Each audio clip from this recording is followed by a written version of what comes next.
Hello, gentle listener. Welcome to Pets for Sleep. Whether you are returning tonight or discovering this quiet corner for the first time, this is a place to slow down, learn something gentle about the animals we love, and allow the day to soften little by little around you. Tonight, we are exploring the curious relationship between cats and introverts. Perhaps you are sitting with a book, working at a desk, watching something familiar, or simply enjoying a room that does not ask much from you. A cat may be sharing that room without seeming to demand your full attention. It might be stretched across the opposite end of the sofa, resting on a windowsill, or curled into a loose circle beneath a chair. For several minutes, neither of you may move very much. Then the cat rises, crosses 2 or 3 meters of floor, brushes one side of its face against your ankle, and settles somewhere else nearby. No game has begun. The cat has not climbed into your arms. You have not stopped what you were doing. Yet the room may feel different because another living creature has chosen to remain inside it. This is one reason cats are so often linked with introverted people. The connection is usually described in a simple way. Introverts like being alone. Cats are independent, and therefore the two must naturally belong together. But neither side of that idea is quite as simple as it appears. Cats are not small human introverts covered in fur. Introverted people do not all want the same kind of home, social life, or pet. The more interesting connection begins with the many forms that companionship can take. Some companionship is active. It may involve talking, walking, playing, touching, or working together toward the same goal. Other companionship is quieter. Two individuals can remain close while paying attention to different things. They may check on one another from time to time without needing to fill every moment with activity. If you enjoy these quiet journeys through the lives of animals, you are welcome to subscribe. And if it feels natural, to leave a comment sharing where you are listening from tonight, or whether a cat or another pet is nearby. It helps other animal lovers find their way to this calm corner of the world, one sleepy companion at a time. Domestic cats are fully capable of social relationships, even though they are often described as distant or completely self-contained.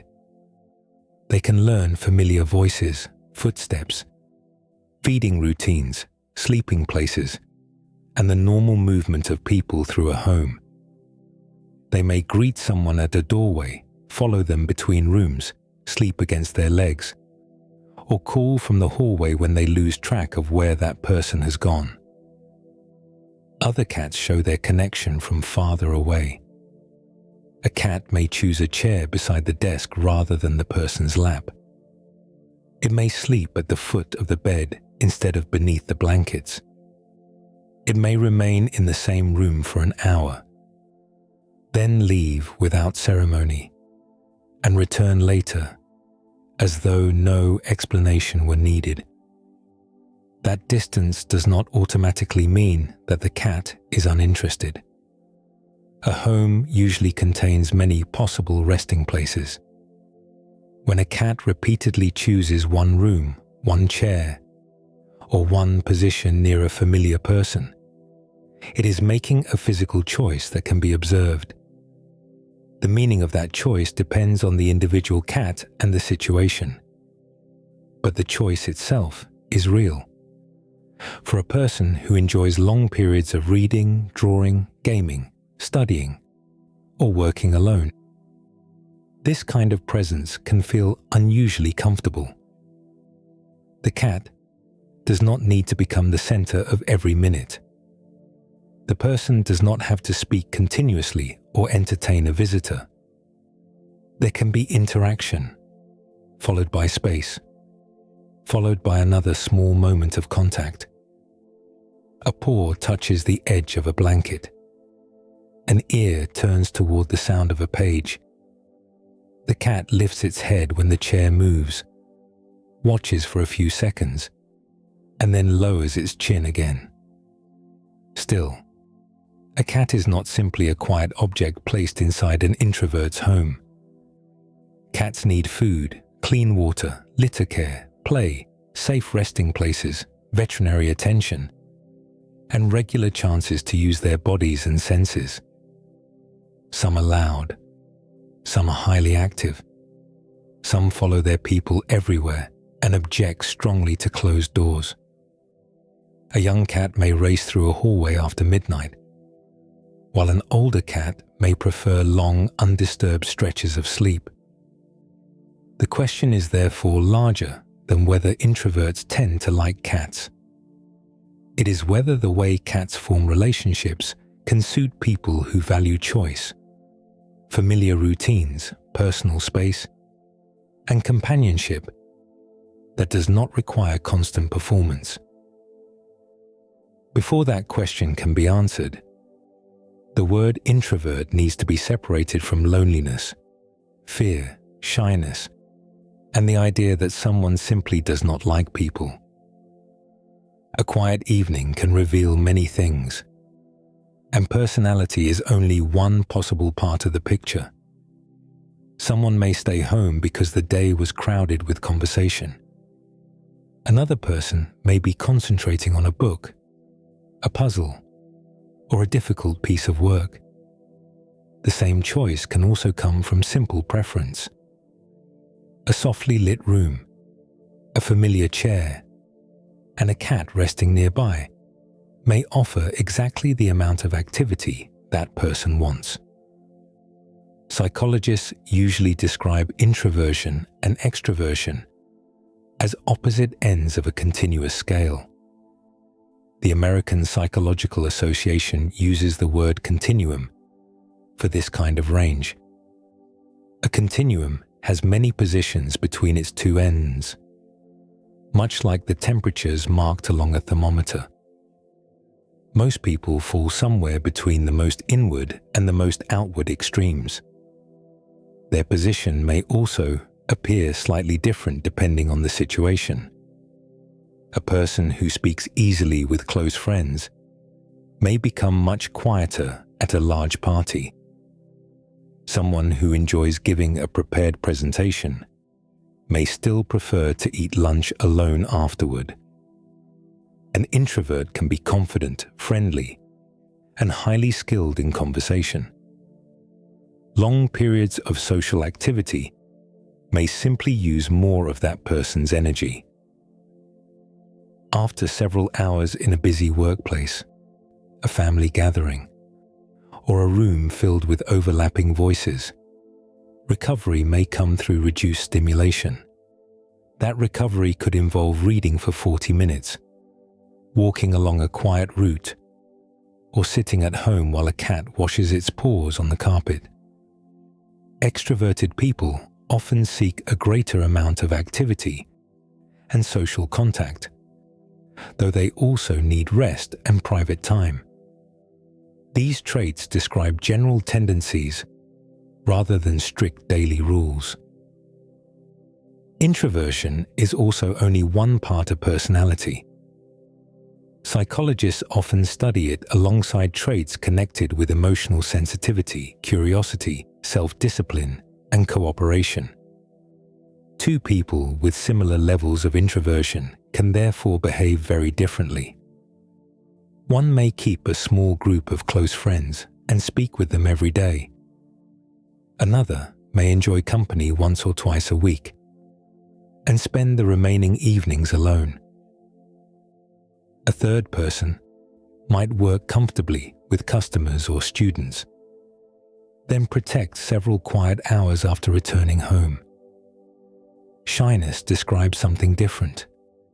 A shy person may strongly want to join a conversation while worrying about being judged, embarrassed, or rejected. That person's body may respond with a faster heartbeat, tense muscles, or a feeling of warmth in the face. An introvert who feels little shyness may enter the same conversation calmly, enjoy it for a while, and leave when the amount of stimulation becomes tiring. Social anxiety can create a stronger and more lasting fear of social situations. It may interfere with school, work, friendships, or ordinary tasks. A personality preference for quiet does not carry that same meaning. Loneliness also belongs in a separate category. A person can spend an entire evening alone and feel peaceful.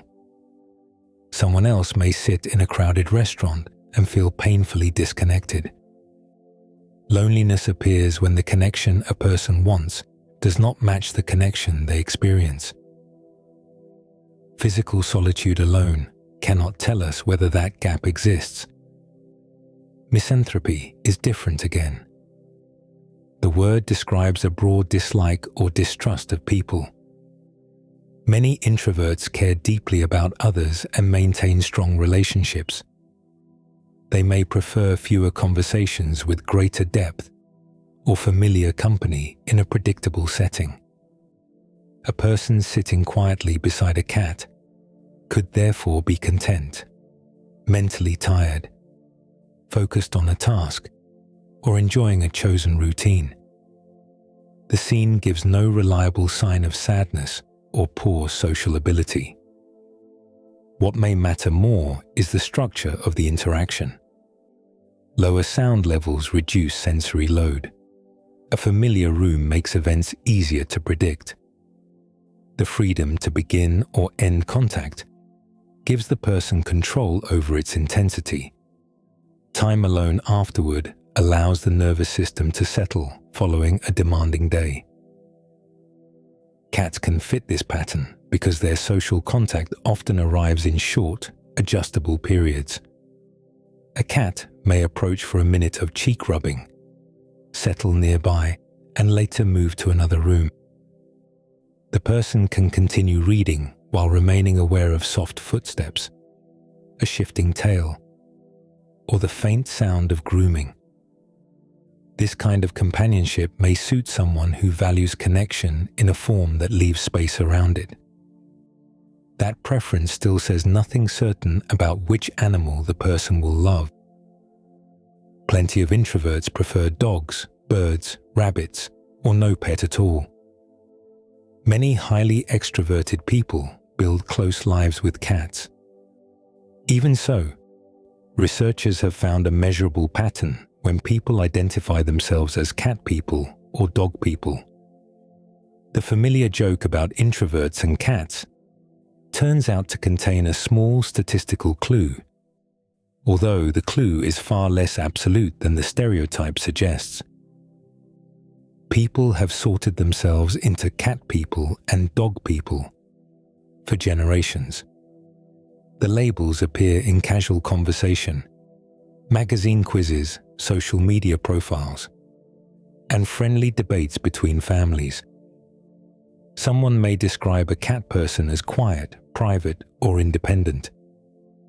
A dog person may be pictured as outgoing, active, and eager to meet strangers. These familiar images are broad, and real people rarely fit them perfectly. Still, researchers have asked whether the labels contain any measurable pattern. In 2010, a personality study included 4,565 participants. Each person completed a questionnaire called the Big Five Inventory. The inventory contained 44 statements designed to measure 5 broad parts of personality. Participants rated how closely each statement described them. The 5 traits were extroversion, agreeableness, conscientiousness, neuroticism, and openness to experience. Extroversion included tendencies such as being talkative, energetic, and socially active. Agreeableness concerned cooperation, warmth, and consideration toward others. Conscientiousness involved planning, self-control, and dependability. Openness measured curiosity, imagination, and interest in unfamiliar ideas or experiences. Neuroticism had a less friendly-sounding name, though researchers did not use it as an insult. Within personality science, the term describes a greater tendency to experience worry, stress, sadness, or other negative emotions strongly. It does not mean that someone is irrational, unstable, or difficult. After completing the inventory, participants identified themselves as a dog person, a cat person, both, or neither. The researchers then compared average personality scores across those groups. Self-identified dog people scored higher, on average, in extroversion. They also averaged somewhat higher in agreeableness and conscientiousness. Cat people averaged higher in openness to experience and neuroticism. The researchers also accounted for differences connected with sex, since pet preferences and personality scores can vary between men and women. The group differences remain statistically significant after that adjustment. Statistically significant means the pattern was unlikely to have appeared through random chance alone within that sample. It does not mean that the difference was enormous.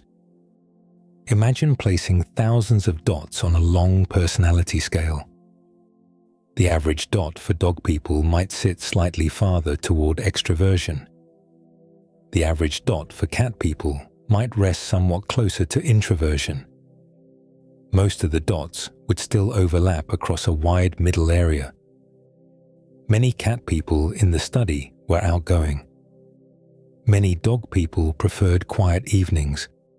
A single score could never reveal whether one participant lived with 3 cats, grew up with dogs, had allergies, or simply liked one species more in theory.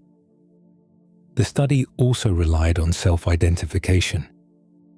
The researchers did not assign animals to people or observe them across many years. No participant was randomly made into a cat person or dog person. That matters because an observational study can measure an association while leaving its cause uncertain. Personality may influence which animal someone prefers. Years of living with a certain species may also shape comfort, habits, and identity. Housing can affect both choices. A person in a small apartment may find cat ownership more practical than caring for a large, energetic dog. Work schedules, family traditions, local culture, childhood experiences, and access to outdoor space can all influence the label someone chooses. Even the phrase cat person may mean different things. One participant might own 2 cats and organize much of daily life around them.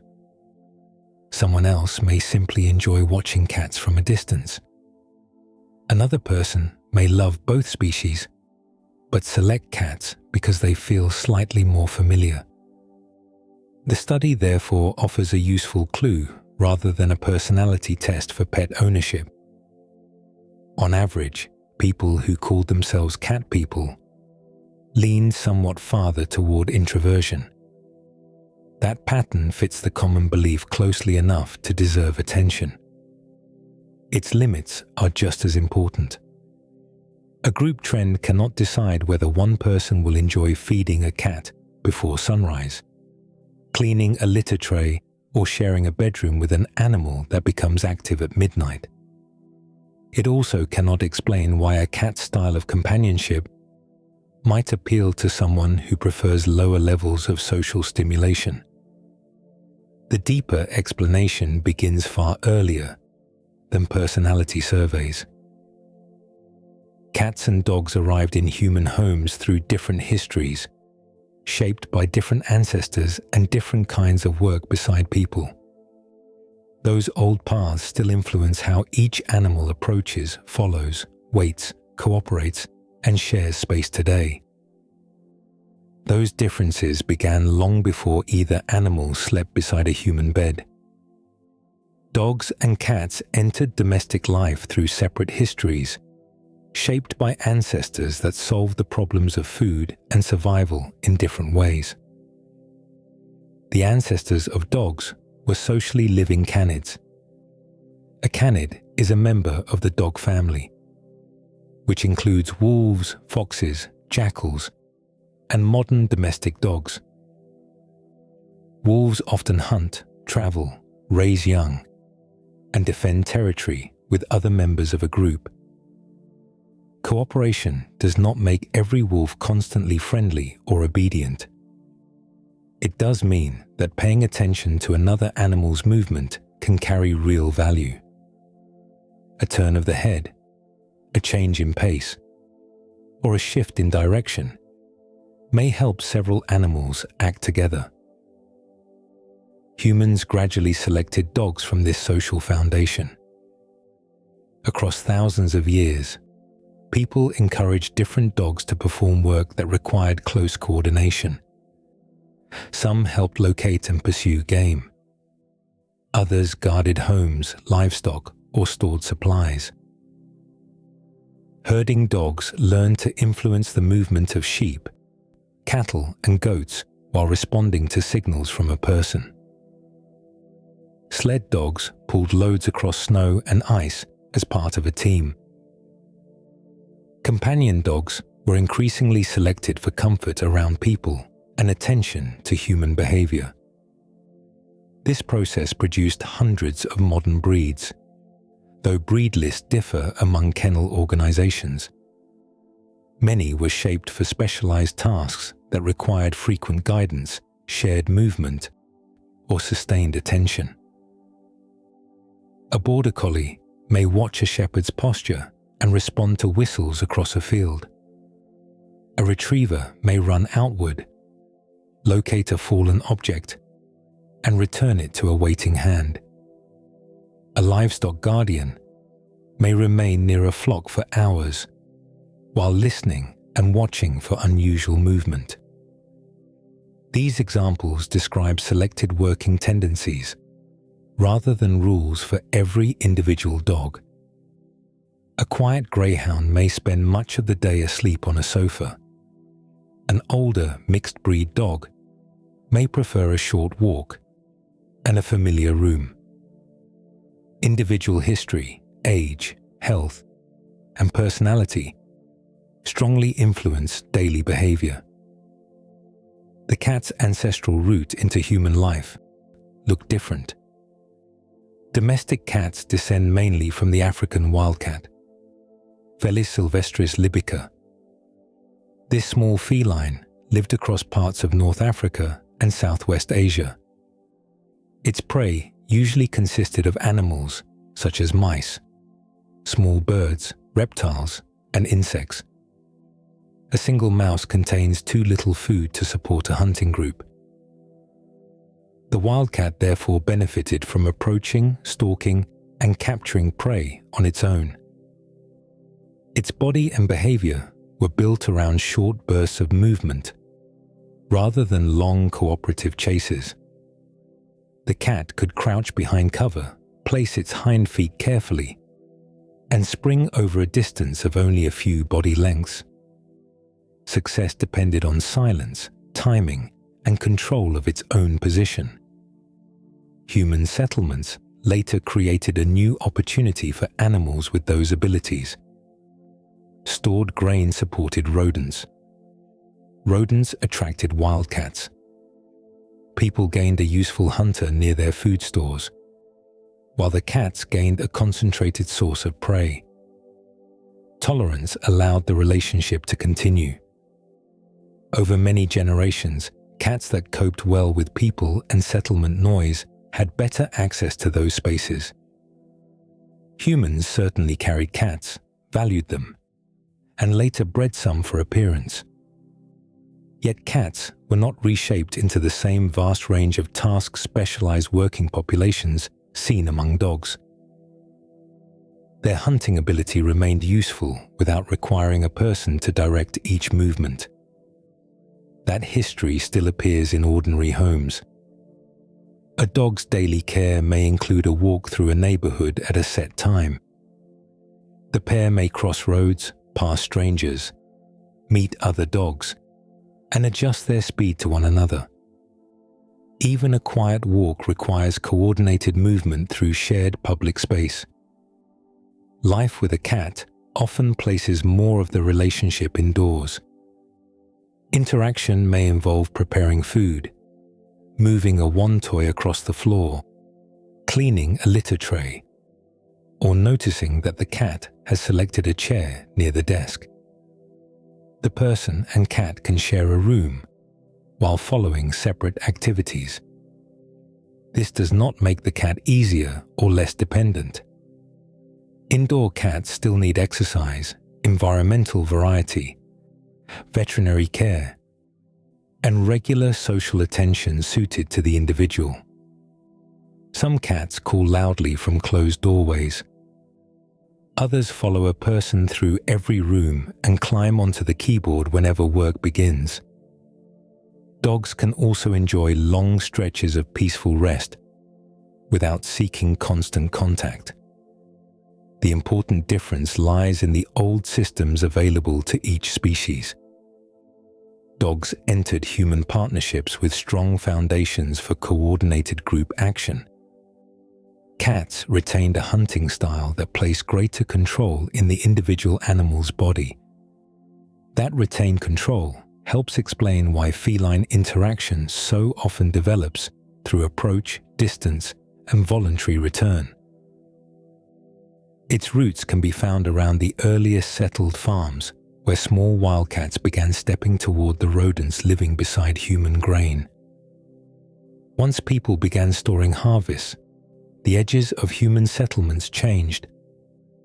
Baskets, clay jars, and mud brick rooms held wheat, barley, and other crops for weeks or months after gathering. That stored food supported human families through dry seasons and colder parts of the year.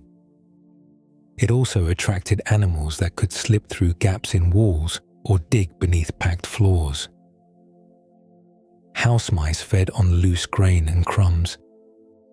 In later settlements and trading centers, rats found similar opportunities. Where rodents gathered, small wildcats could hunt without searching across a wide stretch of scrubland.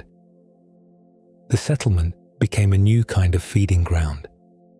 A wildcat did not need to understand farming or feel affection for the people nearby. It only had to tolerate smoke, voices, tools, livestock, and the scent of human bodies long enough to reach the prey living among them. People also had reason to tolerate the cats. Each captured mouse protected a small amount of grain from being eaten or spoiled. The arrangement began through shared advantage. Biologists sometimes call this a commensal path into domestication. In this kind of relationship, a wild animal begins using an environment created by people. Individuals that cope better with human activity gain easier access to food or shelter. Over many generations, greater tolerance can become more common within the population. Early humans did not need to choose every mating pair or train every cat. The settlement itself created a filter. Cats that fled at the first distant sound would spend less time near the grain stores. Cats that remained close enough to hunt could feed more reliably. One of the earliest signs of a close human-cat relationship was found on the Mediterranean island of Cyprus. At a site called Chilorakambos, archaeologists uncovered a human burial with the remains of a cat placed nearby. The burial dates to roughly 9,500 years ago. The cat lay less than a meter from the person. That distance and the careful placement suggest that the animal held some importance beyond simple pest control. Cyprus adds another important detail. Wildcats were not native to the island. The animal, or its ancestors, had therefore crossed open water with people. Even the shortest route from the nearby mainland required a boat journey. Someone had considered a cat worth transporting. The burial gives strong evidence of an early association, though it cannot tell us exactly what kind of cat lived there. A transported wildcat might have been tame enough to handle while still belonging to a largely wild population. A valued animal can live closely with people before its entire species has changed through domestication. The Cyprus discovery therefore marks closeness, movement, and human interest. It does not provide a complete starting date for the modern house cat. For many years, a common model suggested that domestic cats spread into Europe, with some of the earliest farming communities from Southwest Asia. New genetic evidence has made that story more complicated. Genes carry inherited instructions inside cells. By comparing DNA from cats that lived in different places and periods, researchers can estimate how populations were related and when major movements occurred.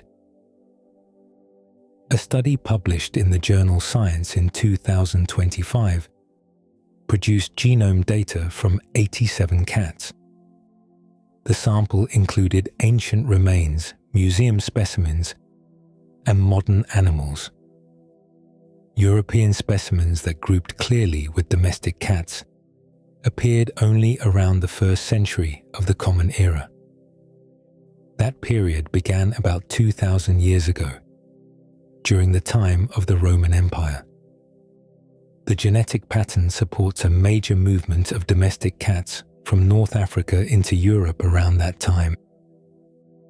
This arrival was thousands of years later than the older idea of fully domestic cats traveling with Europe's first farmers. The findings do not erase the much earlier relationships seen in Cyprus and other places. They reveal that humans may have formed close bonds with wildcats, or partly tamed cats, long before the domestic population familiar today spread widely across Europe. The original center of cat domestication remains uncertain. North Africa appears increasingly important, while Southwest Asia still holds some of the oldest evidence of human wildcat contact.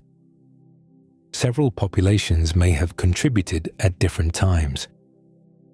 This long, uneven process helps explain why cats kept so many traits suited to independent hunting. Their usefulness did not depend on waiting for detailed human instructions. They entered settlements by following prey and stayed where tolerance brought rewards. As their numbers increased around farms, ports, and towns, solitary hunters began encountering one another far more often than their ancestors had across open country. Living close to people also meant living close to other cats, forcing a flexible animal to adjust to a newly crowded social world. A mouse offers very little food once it has been caught. The same is true of a small bird, a beetle, or a grasshopper. For a cat-sized hunter, prey of that size rarely provides enough energy to reward several animals for working together. Sharing would reduce the value of the catch. This helps shape a hunting style based on individual control.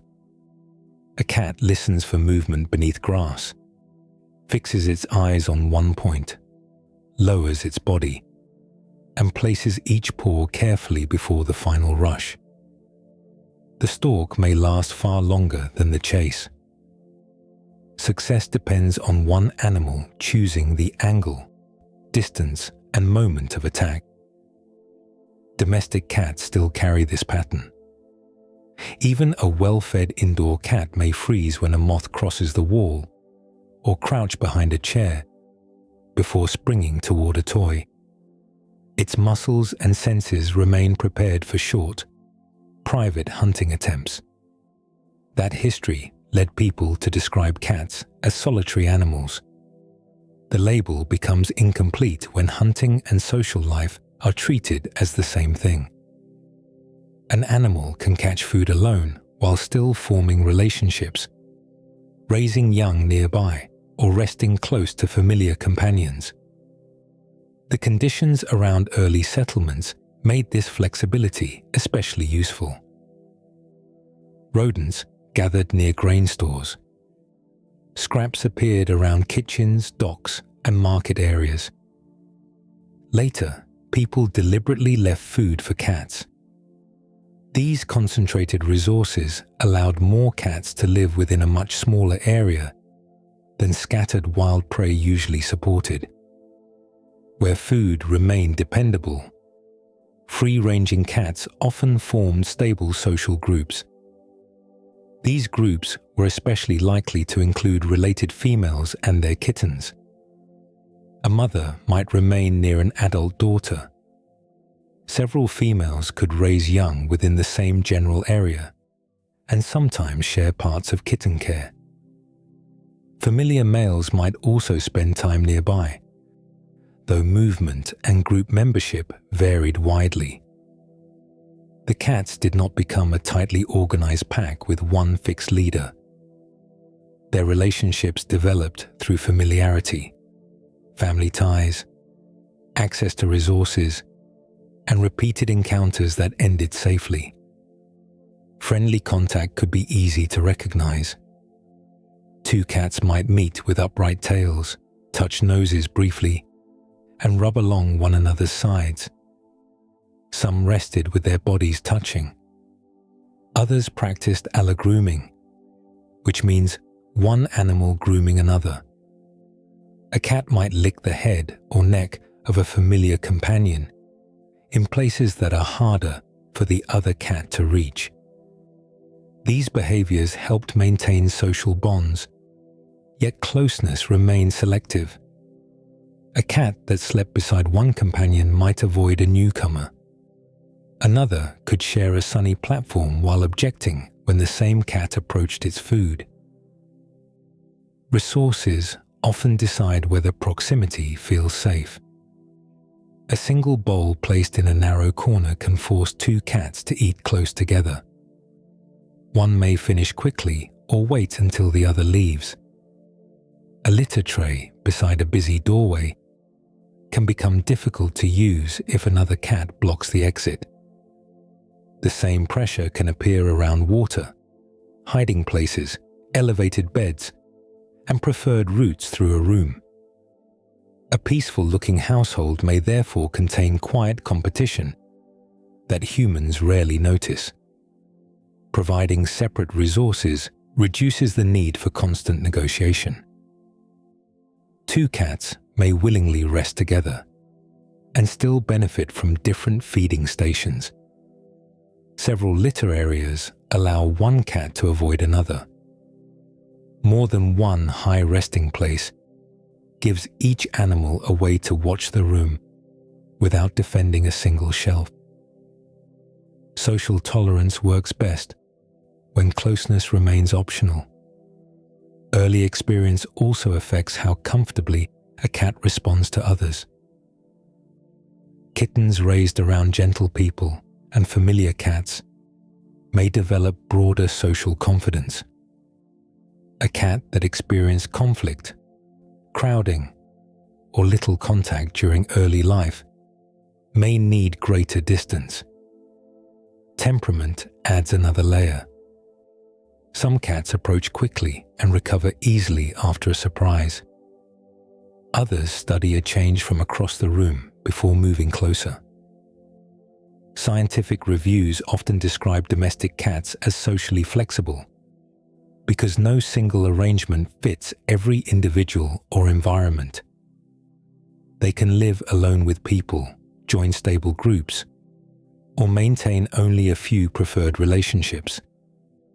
Their independence remains useful even within those bonds. A cat can spend hours resting apart, hunt or play by itself, and later seek contact with a familiar animal or person. This combination helps explain why feline company can feel spacious. Proximity does not require constant coordination. Affection can appear in selected moments, surrounded by periods of separate activity. The arrangement still depends on consent at close range. A socially flexible cat may welcome one approach and avoid another only minutes later.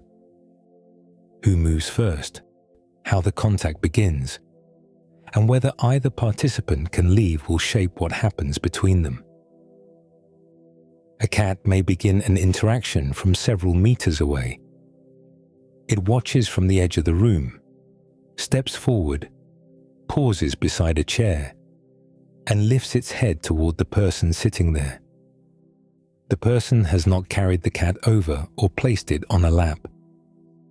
The contact begins because the cat has chosen to reduce the distance. That first movement is only one part of the exchange. An interaction can be divided into initiation, acceptance, continuation, and withdrawal. Initiation describes who begins. Acceptance appears when the other participant allows or answers the approach. Continuation depends on what happens during the contact. Withdrawal begins when one participant turns away, steps back, or otherwise brings the encounter to an end. These stages may pass in less than a minute. A cat rubs one cheek against the hand. The person gives 2 or 3 slow strokes around the head. The cat remains beside the chair after the hand becomes still. A few moments later, it crosses the room and climbs onto a windowsill. Each movement provides information about what the cat wanted and how long it wanted it. Researchers have studied this process inside ordinary homes, rather than relying only on laboratory tests. One project followed social interactions in 158 cat-owning households across 3 consecutive days. The observers recorded whether contact began with the person or the cat. They also noted whether the other participant accepted the approach and how the interaction developed afterward. This allowed the researchers to examine the changing goals of both sides. A person may want to pet the cat. The cat may want to sit close without being touched. At another time, the cat may push its forehead firmly into a waiting hand and remain there while the person scratches around the cheeks. The relationship runs more smoothly when these goals repeatedly meet. Researchers sometimes describe this as goal alignment.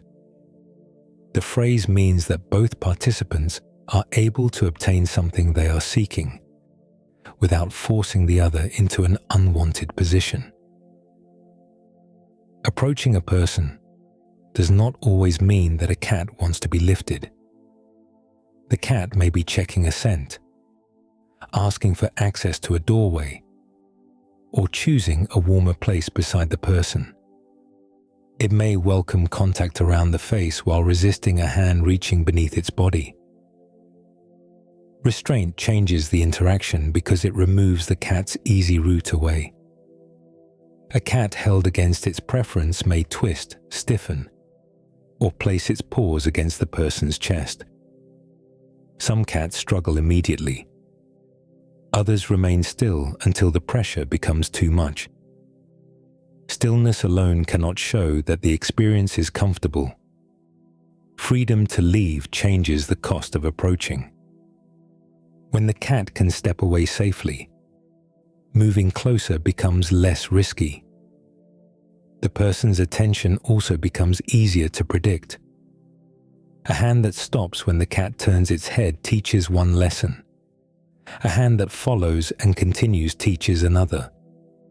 Across many small encounters, The cat learns whether approaching will lead to a brief exchange or a longer period of contact that it cannot control. Respect for withdrawal can therefore support future closeness. The cat discovers that leaving does not cause pursuit, scolding, or immediate recapture. That reliability may make voluntary approaches more likely because the animal keeps control over the length of the encounter. Remaining nearby after touch ends also deserves attention. A cat may settle beside a person without requesting further petting. The shared distance itself can carry social value. Warmth, familiar scent, and awareness of another living body may be enough for that moment. This form of contact can appeal to someone who prefers companionship with clear spaces around it. Neither participant must maintain constant interaction. The person can continue reading while the cat rests within reach. Later, the cat may rise and leave without creating tension. This pattern has nothing to do with calling the cat introverted. It grows from feline behavior, individual preference, and the practical value of control. Choice makes contact safer. Predictability reduces uncertainty. Repeated respect allows the relationship to develop through small decisions rather than possession. The difficulty lies in recognizing those decisions while they are happening. A turned ear, a tightening back, or a shift of only a few centimeters may carry the cat's answer long before it walks away. Before the cat reaches the chair, much of the exchange has already happened. It crosses part of the room, then stops perhaps a meter away. The body turns slightly sideways rather than pointing directly toward the person. Its head remains angled forward while the feet stay ready to move in either direction. Distance itself carries information. Moving closer can show interest, curiosity, or a wish to enter a familiar social space. Pausing allows the cat to gather more detail before making contact. Turning partly away may lower the intensity of the encounter while keeping the person within view. A direct approach with the body held loose can look very different from a slow advance made with the legs bent and the muscles tight. Cats communicate through several channels at once. Body position supplies one part of the message. Facial movement, sound, scent, and the events that occurred a few seconds earlier supply the rest. The ears can rotate separately, allowing each one to follow a different sound. One ear may remain aimed toward the person, while the other turns toward footsteps in the hallway. Flattened ears can appear during fear, defensiveness, pain, or intense excitement. Their meaning depends on the rest of the body. Wide pupils may reflect low light, surprise, play, or strong emotional arousal. A pupil is the dark opening in the center of the eye that allows light to enter. Its size changes automatically as lighting and nervous system activity change. Whiskers also shift with attention. During focused investigation, they may move forward and spread toward an object. In other situations, they can draw closer to the cheeks. These stiff hairs are rooted more deeply than ordinary fur and are surrounded by sensitive nerves. A cat uses them to detect nearby surfaces and small movements of air. The tail adds another moving signal. An upright tail often appears during a friendly approach toward a familiar person or cat. Fast movement near the tip may accompany rising excitement or irritation. A tail pulled close to the body can occur when the animal feels uncertain or wishes to take up less space. No single tail position has one fixed translation. The speed of movement and the cat's posture change its meaning. Muscle tension is especially useful to notice. A relaxed cat may allow its weight to settle into the floor or furniture. A less comfortable cat may hold the shoulders raised, keep the paws beneath the body, or prepare the hind legs for departure. Skin twitching along the back can appear when touch becomes irritating. Turning the head toward a hand may be an attempt to inspect it, redirect it, or warn that the contact has lasted long enough. Sitting beside someone, therefore, does not automatically grant permission for full-body petting. The cat may enjoy the warmth and familiar scent of the person, while preferring that hands remain still. Researchers have tested one quieter part of this communication through slow blinking. A slow blink involves narrowing the eyes gradually, closing them briefly, and opening them again without a hard stare. In the first experiment, 21 cats from 14 households were observed with their owners. The cats narrowed their eyes more after the owners performed slow blinks than when the owners remained nearby without interacting. A second experiment involved 24 cats and an unfamiliar researcher. After the researcher used a slow blink expression, the cats received higher approach scores than they did after a neutral expression, without direct gaze. The result was consistent with slow blinking acting as a positive social signal. Several explanations remain possible. Cats may have learned that narrowed human eyes often occur during gentle interactions. Reduced direct gaze may also feel less threatening than a steady stare. Previous experience with people could shape how strongly each cat responds. Slow blinking, therefore, offers a useful example of communication built from small movements. It does not provide a universal greeting that every cat will answer. A frightened cat beneath a bed will read the situation differently from a relaxed cat resting on a sofa. Context changes the value of every signal. The best interpretation comes from combining distance, posture, facial movement, recent events, and the cat's usual behavior. A tail flick beside an active toy may reflect excitement. The same movement during repeated stroking may suggest that the contact should pause. Silence in a room can hold a steady flow of information once these details become visible. A person who enjoys observation may find this subtle exchange especially satisfying.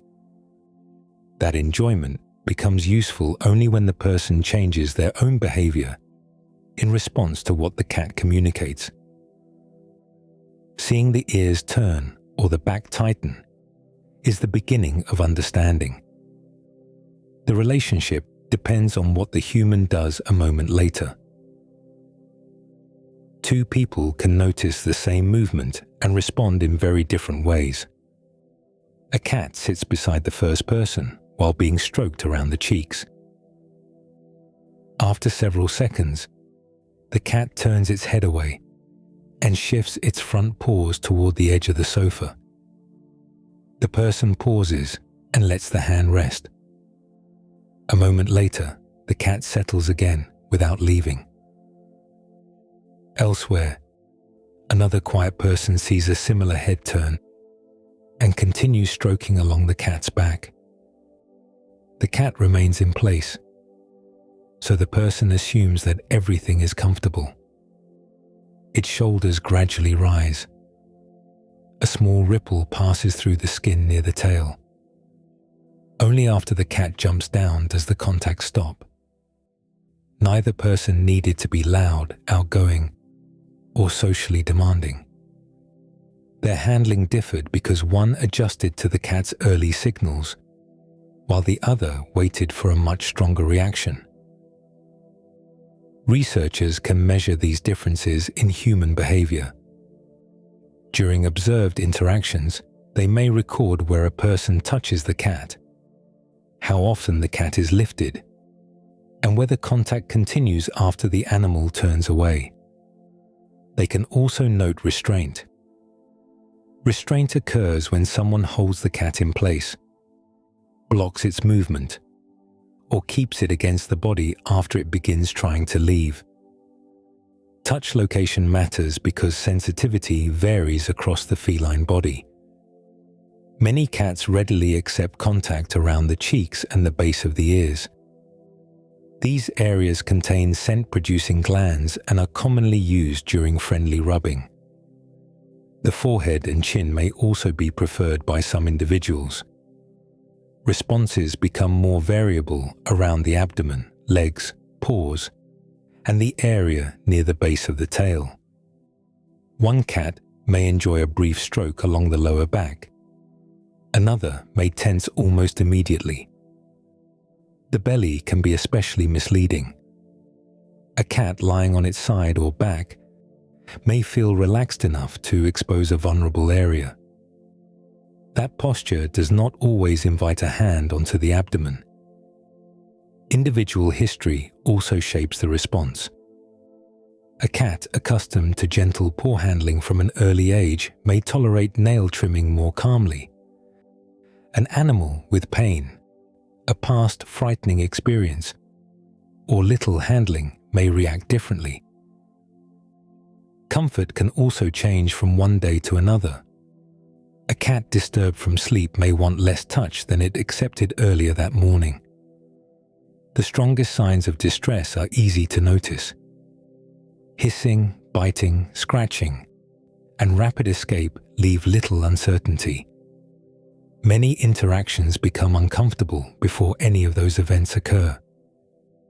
The cat may stop leaning into the hand, turn its ears sideways, or shift its weight away. Muscles can tighten beneath the fur. A tail tip may begin moving while the rest of the body remains still. These quieter signs give the person time to reduce pressure before the cat feels a stronger response is necessary. Researchers have also examined links between owner personality and the lives of cats. Questionnaire studies have found associations between human personality traits and reported differences in management, behavior, health, and outdoor access. These studies usually collect information at one period in time.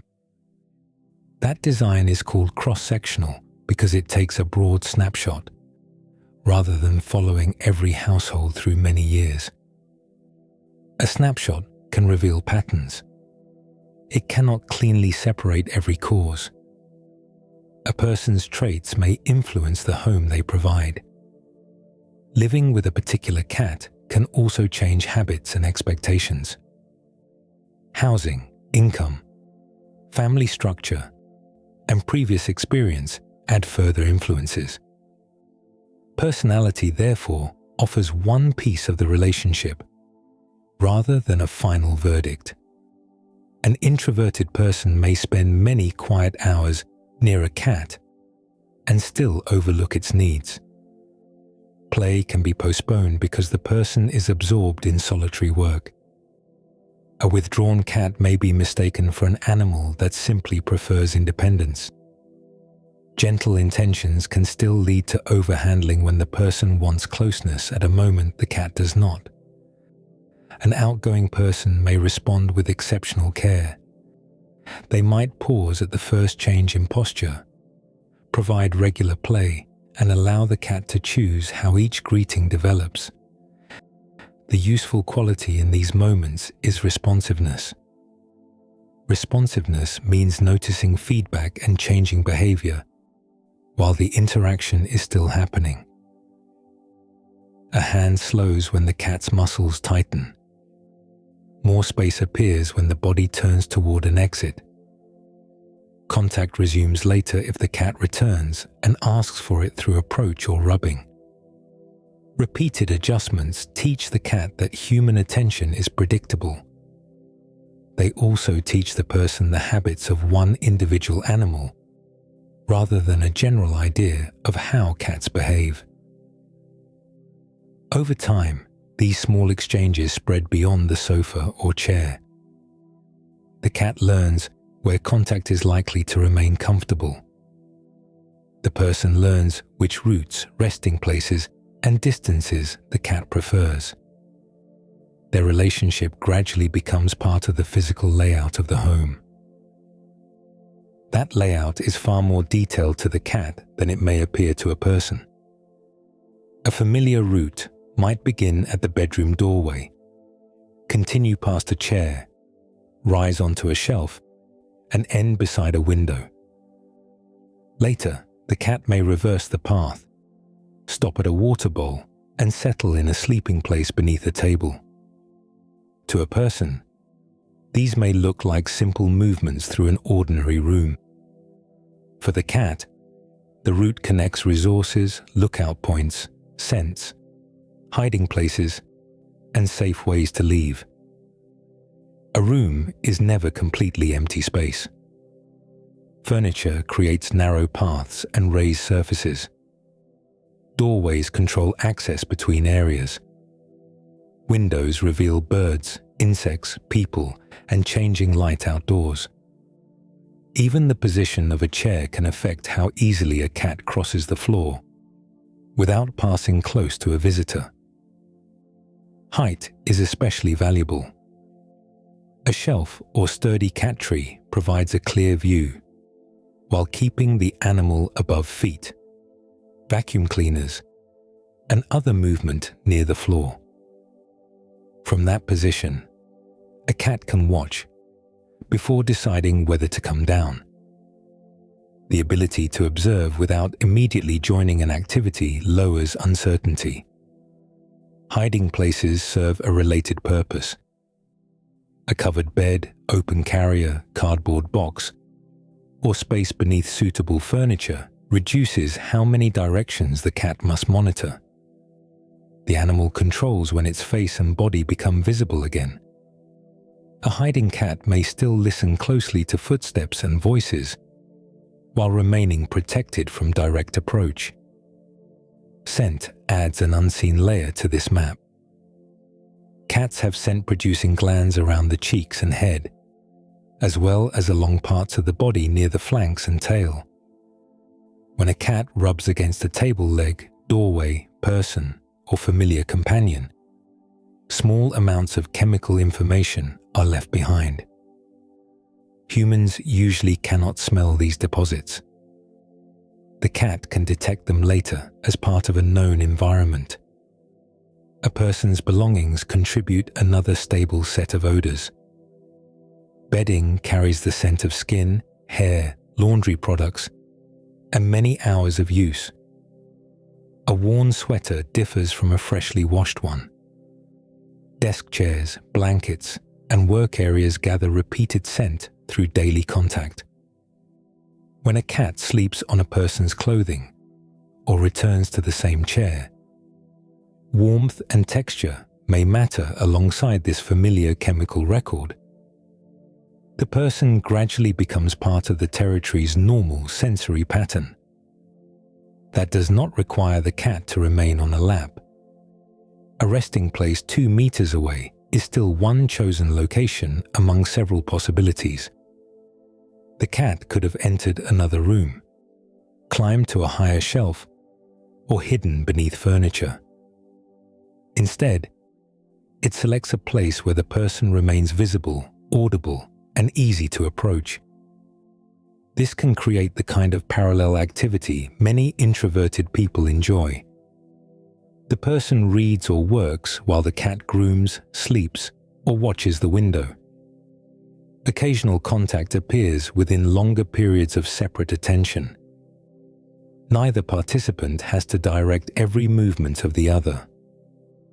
A stable territory also depends on the placement of resources. Food, water, litter trays, scratching surfaces, and sleeping areas should not all be crowded into one corner.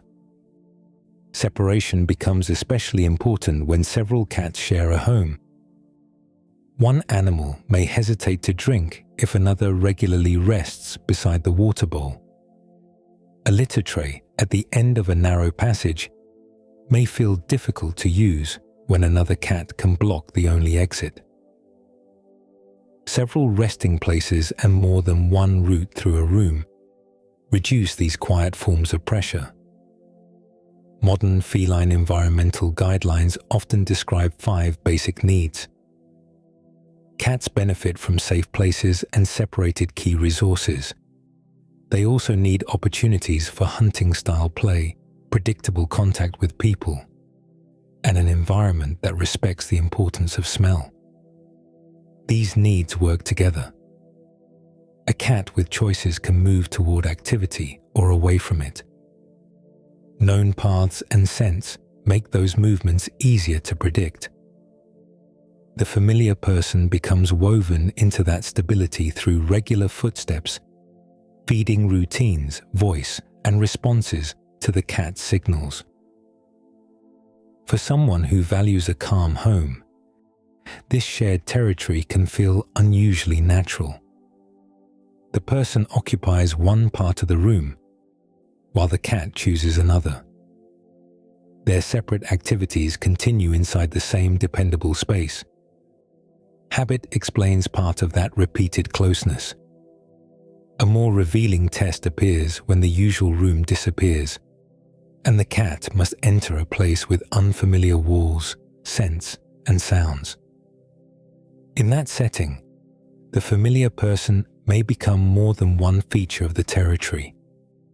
The person may become the safest known point inside it. Remove the familiar furniture, scents, and pathways, and a cat's behavior may change within seconds. An unfamiliar room contains none of the usual resting places.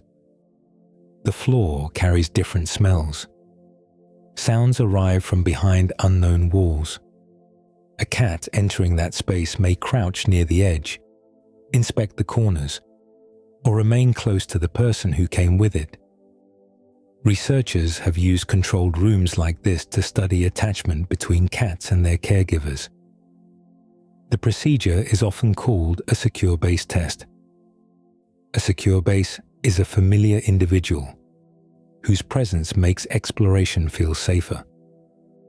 The cat and caregiver first spend time together inside an unfamiliar room. The space may contain a chair, several objects, an open floor for movement. Researchers observe whether the cat explores, remains near the person, vocalizes, hides, or moves between contact and investigation. After this opening period, the caregiver leaves for a short time. The cat remains in the room without the person it knows. Researchers watch for changes in movement, vocal behavior, doorway attention, and general distress. The caregiver later returns. That reunion provides some of the most useful information. A cat may approach, make contact, rub against the person, or remain within a short distance. The researchers then watch whether the animal settles and resumes exploring. In a study published in 2019, kittens and adult cats completed this type of test. 70 kittens produced behavior clear enough to classify. 64.3% of those kittens were placed in the securely attached category. A later group included 38 classifiable adult cats. 65.8% were categorized as securely attached. Secure attachment did not mean that the cat remained pressed against the caregiver for the entire session. Many securely classified cats sought some contact after the reunion and then returned to investigating the room. The familiar person appeared to help the animal regulate its response. Regulation means that the cat could recover from the separation and organize its behavior again. Some cats checked the person briefly before moving toward an object. Others stayed close for longer, then gradually increase their distance. Their ability to explore after reunion mattered, because security can support movement away as well as movement closer. This differs from the popular image of attachment as constant following. A cat may rely on someone while still spending hours in another room. It may greet the person after an absence, then settle at the opposite end of the sofa. The relationship can remain important even when contact is brief. Researchers also use categories for patterns that appear less secure. Some cats show prolonged distress and difficulty settling after reunion. Others avoid contact or display mixed behavior. These classifications describe patterns observed during a test. They do not measure love directly. A percentage cannot reveal the full history of one cat and one person. The method itself also requires care. Secure-based tests were first developed for studying attachment in human infants. Cats differ from infants in movement, development, sensory priorities, and natural social behavior. A doorway, strange smell, or unfamiliar sound may affect a cat strongly during the procedure. Previous travel experience can also influence how calmly it enters the room. Scientists continue to debate which behaviors offer the best measure of feline attachment and how closely the existing categories fit cats. Even with those limits, the findings support an important idea.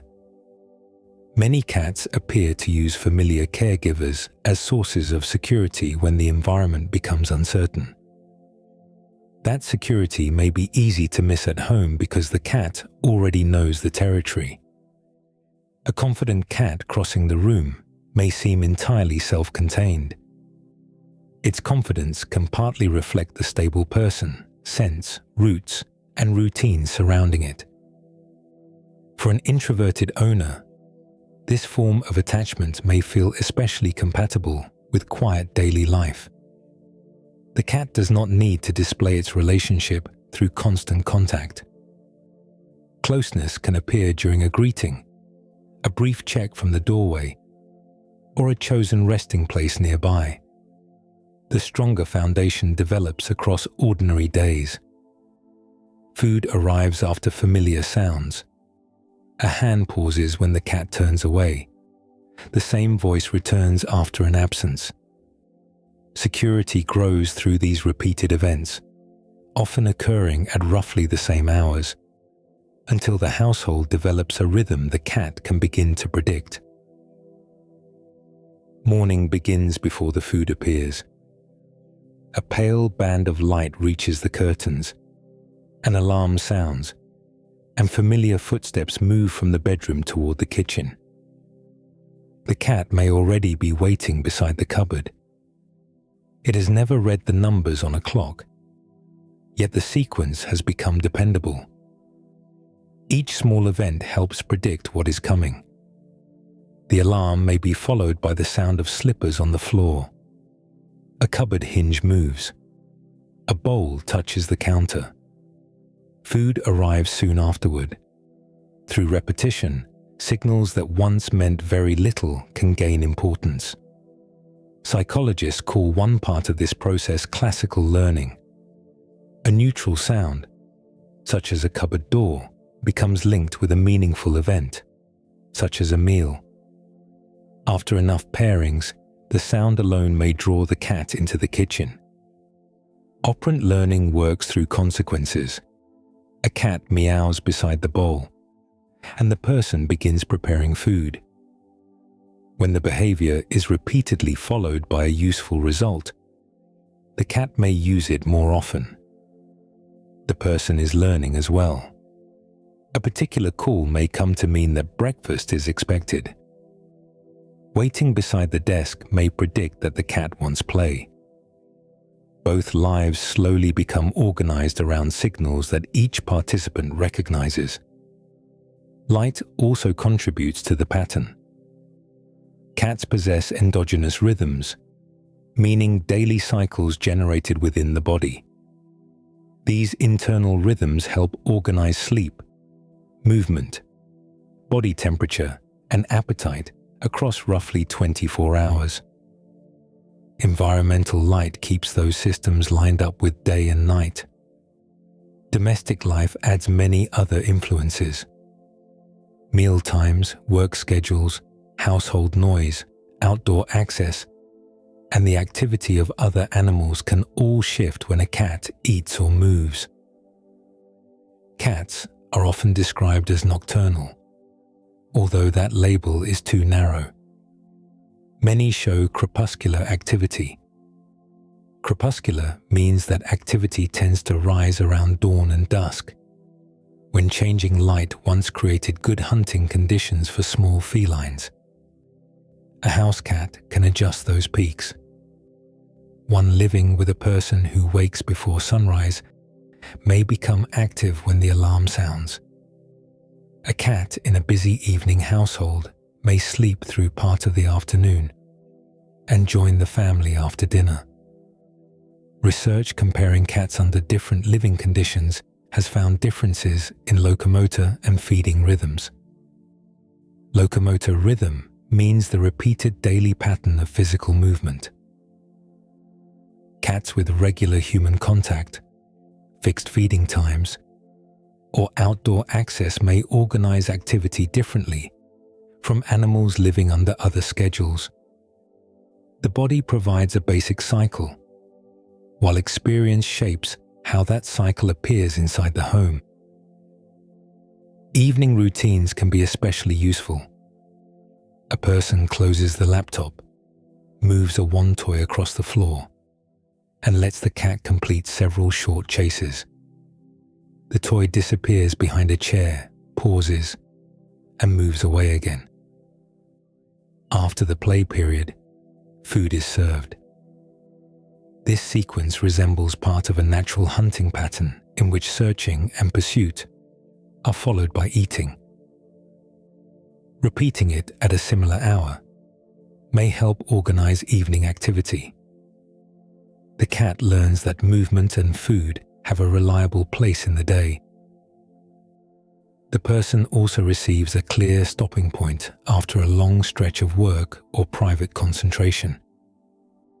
These small duties divide time into visible pieces. Fresh water is checked in the morning. Litter is cleaned later in the day. Play begins after a familiar household sound. For someone who enjoys predictable private time, this structure can feel steady without becoming crowded. The cat's needs create brief periods of action surrounded by longer spaces of quiet. Routine works best when it allows some flexibility. A meal delayed by half an hour should remain manageable. Visitors, travel, illness, or a changed work schedule can interrupt even a careful pattern. Small variations help prevent every event from depending on one exact minute or one exact sound. A secure routine offers reliability without making ordinary change overwhelming. Over months, these repeated exchanges become part of the relationship. The cat appears when the kettle clicks off, or when a familiar program ends. It may stretch beside the desk as the computer closes, already anticipating movement toward the kitchen. The person begins to notice the same signals in return. A day that might otherwise pass in one long block now contains feeding, observation, and short moments of play. That structure can make solitary time feel fuller. Still, a fuller day and a less lonely life are not automatically the same thing. The difference depends on what the person wants from connection, how the relationship is experienced, and what the evidence can truly support. A person can spend an evening alone and feel completely at ease. The room may be quiet, the phone may remain untouched, and the hours may pass without conversation. That experience is called solitude. Solitude simply means being apart from other people. It can be chosen and pleasant, especially after a demanding day filled with noise, decisions, or social activity. Loneliness describes something more painful. It appears when the amount or kind of connection a person wants does not match what they are receiving. Someone may feel lonely while sitting alone in an apartment. The same feeling can also appear in a crowded classroom, workplace, or family gathering.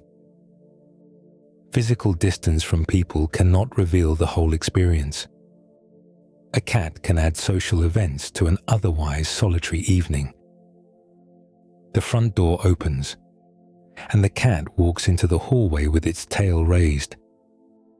A familiar call comes from beside the food cupboard. Later, a toy moves across the carpet while the cat follows it with lowered shoulders and focused eyes. The person may speak aloud, clean a bowl, or feel the weight of the cat settling near one leg. These moments create contact without changing the basic fact that the person is spending the evening at home. Observed movement also matters. A cat crossing the room, washing its shoulder, or turning one ear toward a sound gives the person something living to notice. Care tasks create repeated exchanges throughout the day. Food is prepared. Water is refreshed. The litter tray is checked.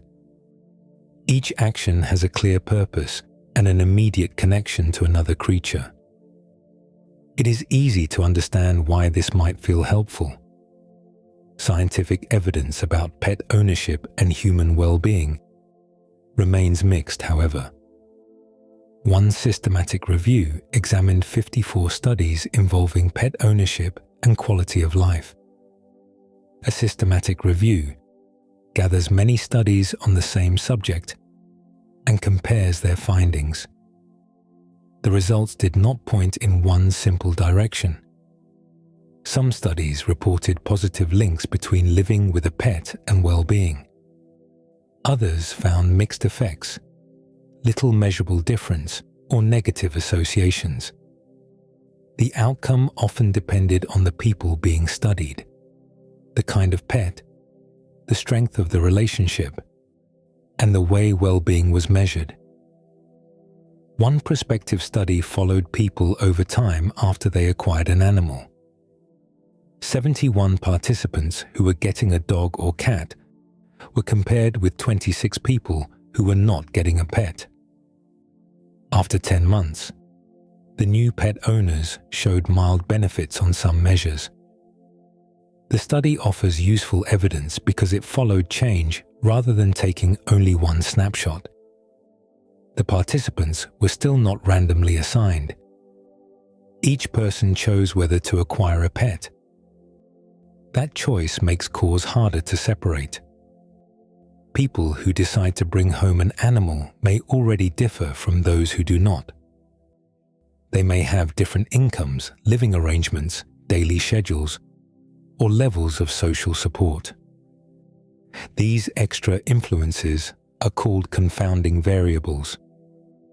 A confounding variable affects the result while sitting outside the main relationship being studied. Housing offers a simple example.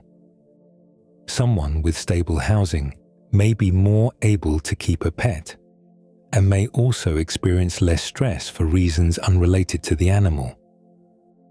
Reverse causation creates another difficulty. This happens when the direction of cause may run opposite to the one first assumed. A study might find that people who feel lonely are strongly attached to their pets. That pattern could mean the pet reduced some loneliness. It could also mean that people who already felt lonely were more likely to seek a pet or depend heavily on that relationship. Both processes may occur together. For this reason, Cat ownership cannot be described as a guaranteed treatment for depression, anxiety, or loneliness. A cat also cannot provide every kind of connection a person may want from family, friendship, community, or professional care. Its role can still be meaningful. A greeting at the door may matter. Regular touch may feel comforting. The responsibility of care can give shape to a difficult day. These effects deserve attention, without asking the animal to solve every human need. The clearest claims remain close to what can be observed.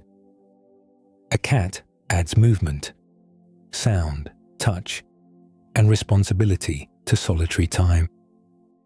Its care encourages repeated action. Those actions may also reach beyond the home through veterinary appointments, supply orders, and the people trusted to help when the owner is away. Long hours of private work can pass almost without notice. A person may begin reading, editing, drawing, or working at a computer in the morning, and look up much later to find that the light in the room has changed. The cat creates interruptions that have little interest in the person's concentration. A bowl needs filling. The water fountain makes an unfamiliar sound. Litter has been pushed onto the floor. A toy mouse appears beside the chair. These events ask for action rather than conversation. The request is usually clear and limited, which can make it easier to answer. Someone who feels low on energy may still stand up because another living animal depends on the next few minutes. Food must be measured and placed in a clean dish. A litter tray needs to be scooped before the smell spreads through the room. The cat may require a short play session after waiting near the cupboard, where the wand toy is stored. Psychologists sometimes describe a related idea as behavioral activation. The term simply means acting first instead of waiting for motivation to arrive. A task can create movement, and movement may make the rest of the day easier to enter.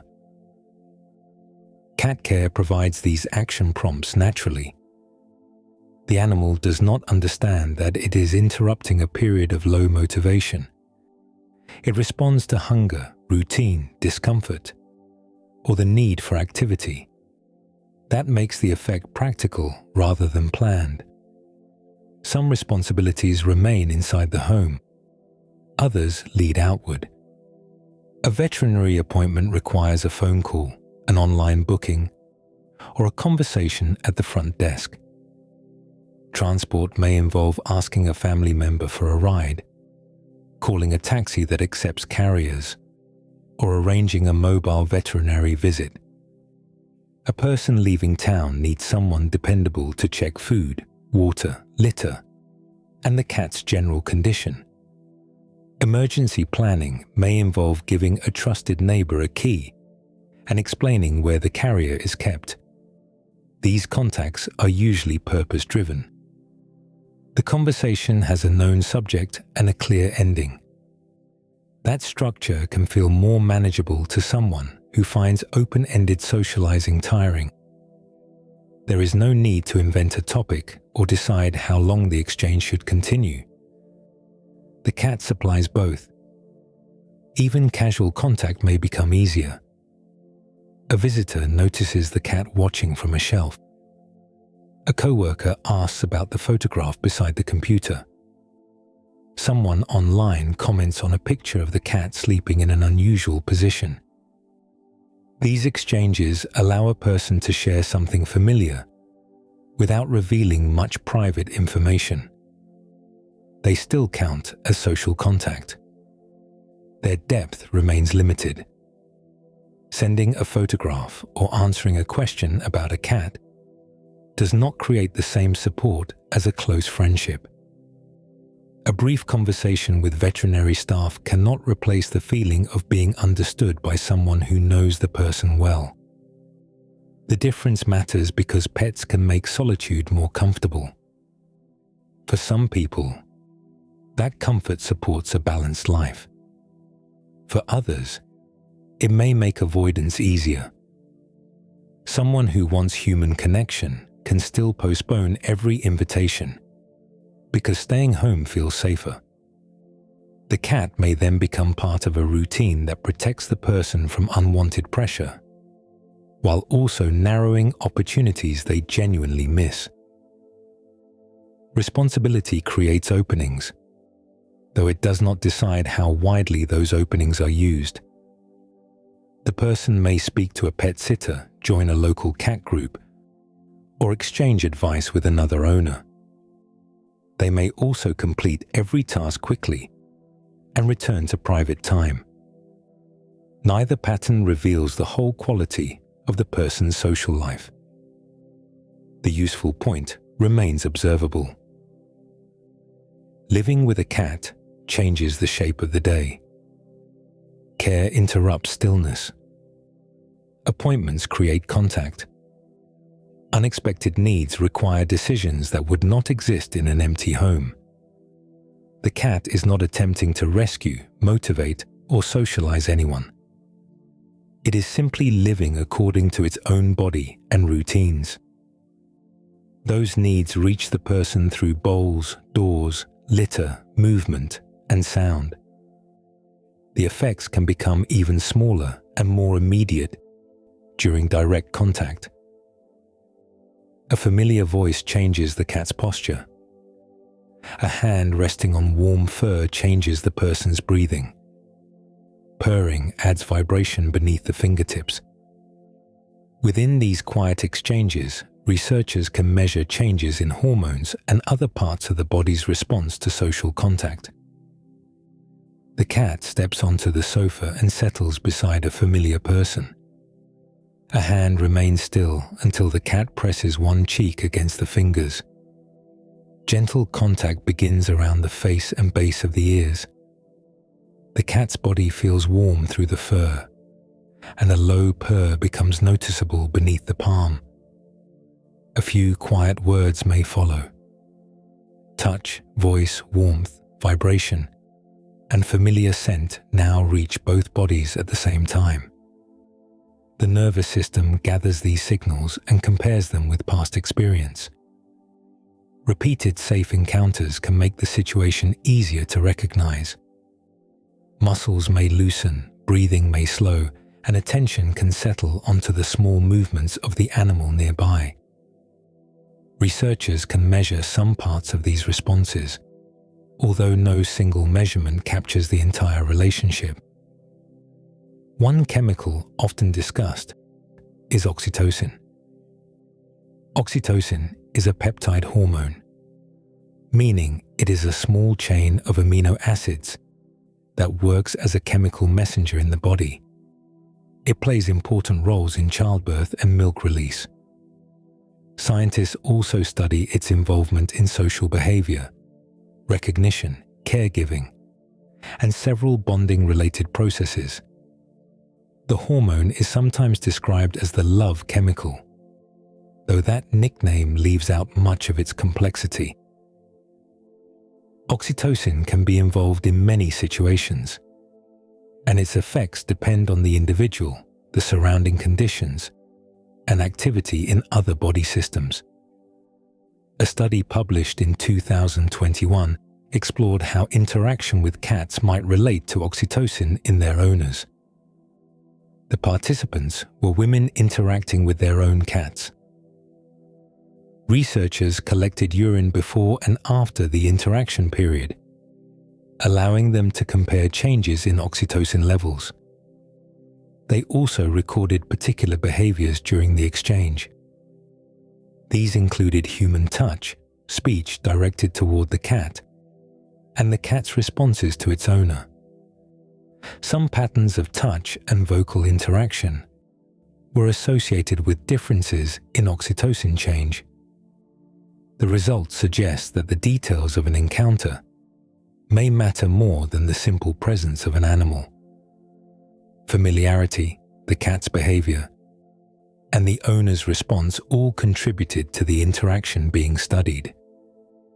The project was exploratory, which means it was designed to investigate possible patterns and guide later research. It did not show that every person experiences an oxytocin rise while petting a cat.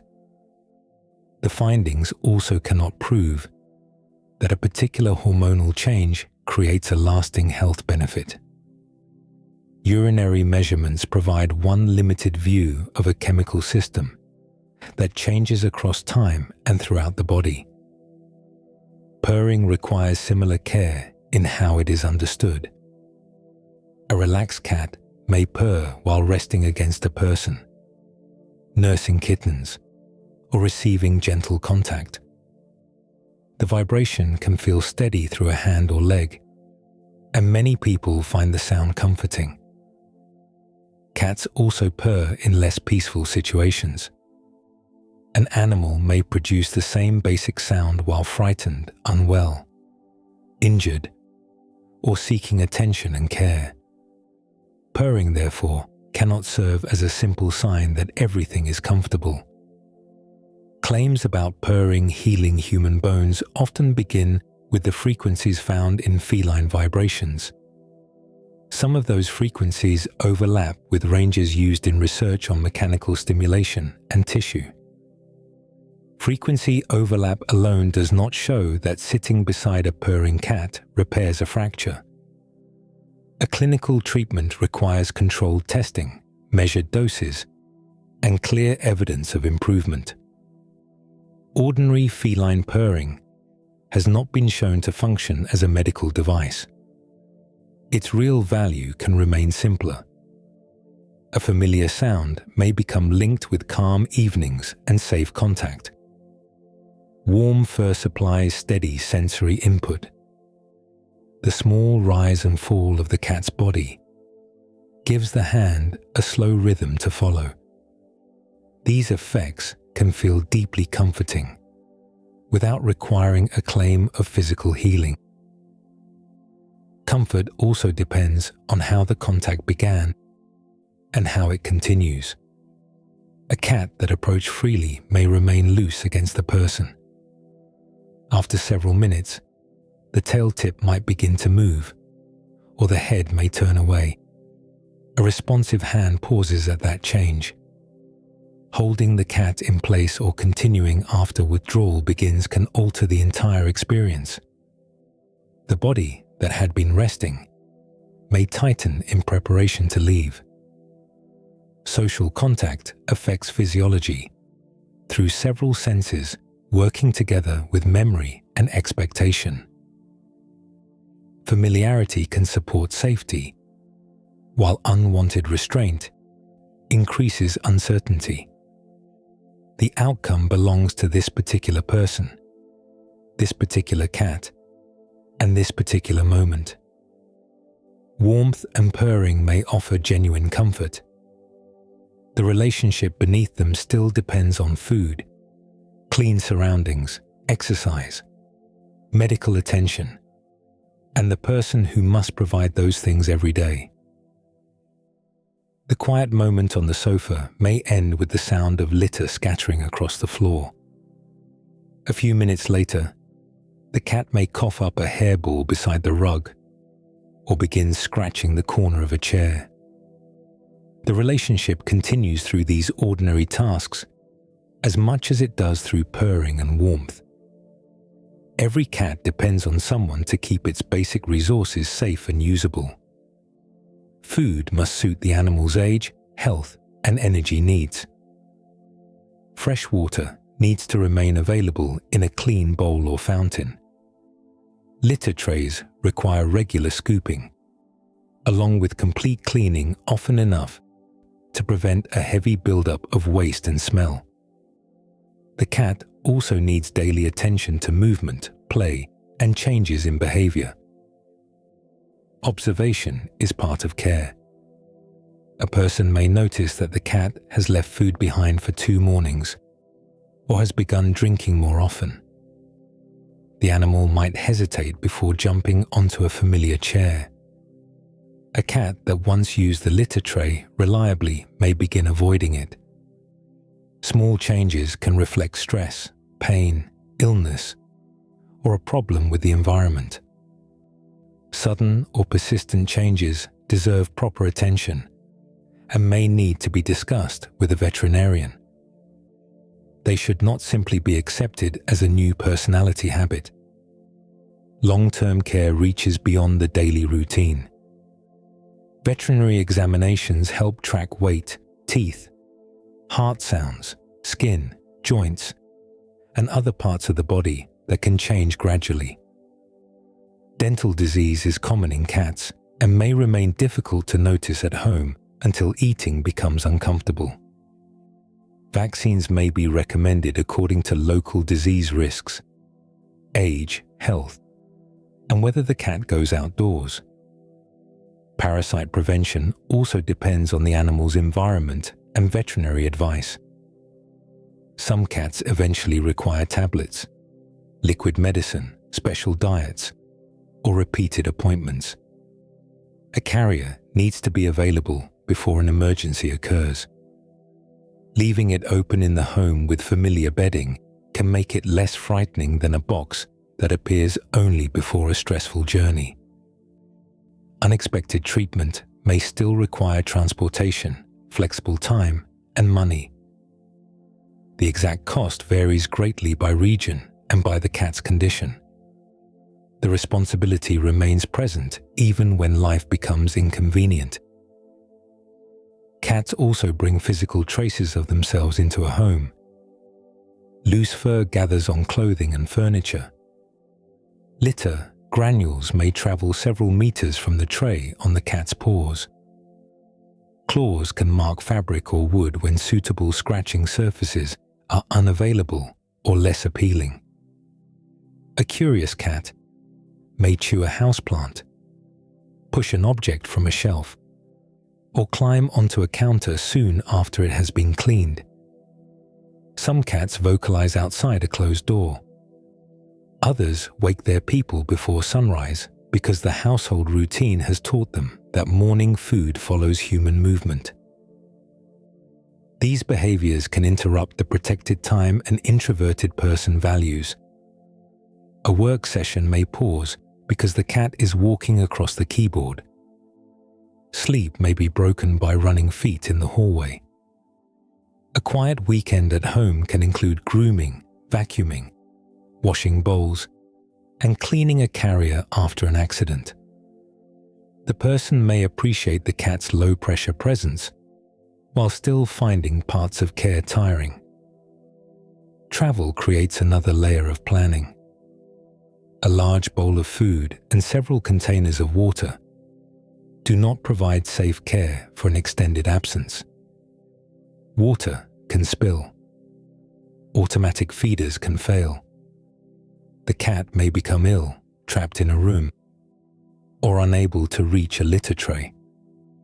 A reliable caregiver needs to visit, check the animal directly, clean resources, and notice whether anything has changed. Someone should know the veterinarian's contact details and where the carrier is stored. This planning can feel intrusive to a person who enjoys leaving home without coordinating with others. The cat's dependence continues through holidays, illness, changing work schedules, and housing problems. That dependence gives the relationship its weight. The comfortable animal sleeping nearby can relax because food appears, waste is removed, and changes in its body are noticed. Its ordinary safety rests on many small acts that rarely look dramatic. Low-pressure companionship can still involve substantial responsibility. Clean surroundings and medical care support the cat's body. They do not fully satisfy the animal living inside that body. An indoor hunter also needs places to climb, objects to scratch, opportunities to search, and moving targets that allow its ancient hunting sequence to unfold. A peaceful apartment can appear ideal for a cat. The rooms are calm, the windows are closed, and familiar furniture remains in the same place each day. A cat may sleep for hours on a chair and seem completely content. Yet quiet surroundings alone do not meet every need carried inside a feline body. The same animal resting beneath a blanket still has muscles built for climbing, claws shaped for gripping, and senses prepared to detect small movement. Without suitable outlets, those systems remain active. A home can feel calm to a person, while offering very little for a cat to explore or control. A bare floor provides no height. One exposed bed offers no concealed retreat. A single scratching post may be ignored if its surface, location, or direction does not suit that cat.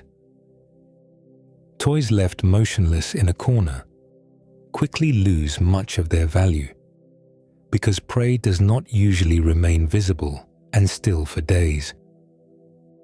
Predatory behavior unfolds through a sequence of smaller actions. A cat first orients toward a sound or movement. Its eyes and ears fix on the possible target.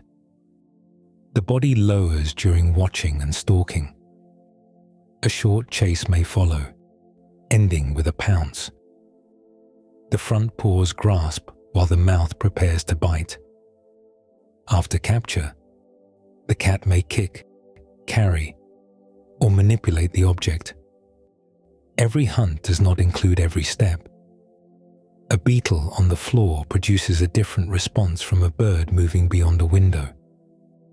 The sequence still helps explain why one quick wave of a toy may not provide much satisfaction. Different forms of play can reproduce different parts of hunting. A wand toy can disappear behind a chair, pause beneath a blanket edge, and move away from the cat in short bursts. Movement away usually resembles prey more closely than an object pushed repeatedly toward the face. The cat should sometimes be allowed to catch and hold the toy. A target that remains permanently impossible to capture can keep arousal high without completing the sequence. Small food puzzles add searching and manipulation. Some require a cat to roll a container until dry food falls through an opening. Others hide several pieces in shallow cups that must be reached with a paw. These activities slow eating while giving the animal a simple problem to solve. Height expands the usable size of a home without adding floor space. A sturdy cat tree, wall shelf, or secure window perch creates another level of territory. From above, a cat can observe movement while remaining outside the path of feet and vacuum cleaners. Boxes and tunnels provide temporary cover. Several resting places allow the cat to choose warmth, shade, visibility, or privacy as conditions change. Scratching also serves several purposes. It removes worn outer claw layers and stretches muscles through the shoulders and back. The marks and scent left behind help the cat use familiar locations. Some cats prefer tall vertical posts that allow a full body stretch. Others choose flat cardboard or angled surfaces. Material matters as well, with preferences ranging from sisal rope to wood or dense cardboard. Environmental guidelines for cats often organize these needs into 5 broad pillars. The first is access to a safe place where the animal can withdraw. Another involves multiple key resources placed apart from one another, including food, water, litter areas, resting sites, and scratching surfaces. Cats also need opportunities for play and predatory behavior. Human contact works best when it remains positive, consistent, and predictable. The environment should also protect familiar scent, instead of constantly removing every chemical trace the cat uses to recognize its territory. These pillars support one another. A cat may play more confidently when a hiding place remains nearby. Separated resources reduce competition in homes with more than one animal. Familiar scents can make a new toy or resting area easier to accept. When these needs are missing, normal feline behavior may appear as a household problem. Scratching moves to the sofa. Nighttime running increases after a day with little activity. A cat climbs counters because no safer raised surface offers a clear view. The behavior reflects an active animal searching for an outlet. A calm home becomes valuable when it includes movement, choice, and changing opportunities within that calm. The person can still enjoy long stretches of quiet while the cat climbs, searches, watches, and plays nearby. The amount of support required will depend greatly on the animal's stage of life. A kitten entering the room brings a very different level of energy and supervision from an adult cat, while an aging cat may need the same choices arranged in a more accessible form. A kitten changes that arrangement almost immediately. The quiet floor becomes a place for sprinting, climbing, and testing anything light enough to move. A shoelace twitches beneath a chair. The kitten turns, lowers its chest, and runs after it with more speed than control. Minutes later, the same animal may be halfway up a curtain or trying to fit behind a bookshelf. Young cats are developing bodies, hunting skills, and social habits at the same time. Their energy often arrives in short, intense bursts, followed by deep sleep. A kitten may play hard for 10 minutes, rest for an hour, and wake ready to begin again. That rhythm can be charming, though it requires supervision. Electrical cords may need covering. Small objects that could be swallowed must be removed. Windows, balconies, houseplants, and gaps behind appliances all need to be checked before the kitten finds them first. Early life also contains an important period for social development. The most commonly cited sensitive period for becoming comfortable with people runs from about 2 to 7 weeks of age. Some researchers describe a broader window extending toward 9 weeks. A sensitive period is a stage when experience has an especially strong effect on later behavior. During these weeks, gentle contact with different people can help a kitten learn that human voices, hands, and ordinary household movement are safe. The handling should remain calm and brief enough for the kitten to stay comfortable. Forceful restraint or overwhelming exposure can produce fear rather than confidence. Variety matters because one quiet adult does not represent every person the cat may meet later. Safe experience with different voices, body sizes, clothing, and movement can make future encounters easier. Early learning has lasting influence, although it does not seal the cat's personality forever. Adult cats can form new relationships and become more confident through gradual positive experience. Change may simply require more time when early social contact was limited or frightening. A kitten's future behavior also remains partly unknown. The animal that sleeps on a lap at 12 weeks may become more independent with age. A cautious youngster may grow bolder after several months in a secure home. Activity, vocal behavior, tolerance for touch, and interest in visitors are still developing. This uncertainty can matter to someone who values a steady routine. Young cats need frequent play and repeated chances to practice appropriate hunting behavior.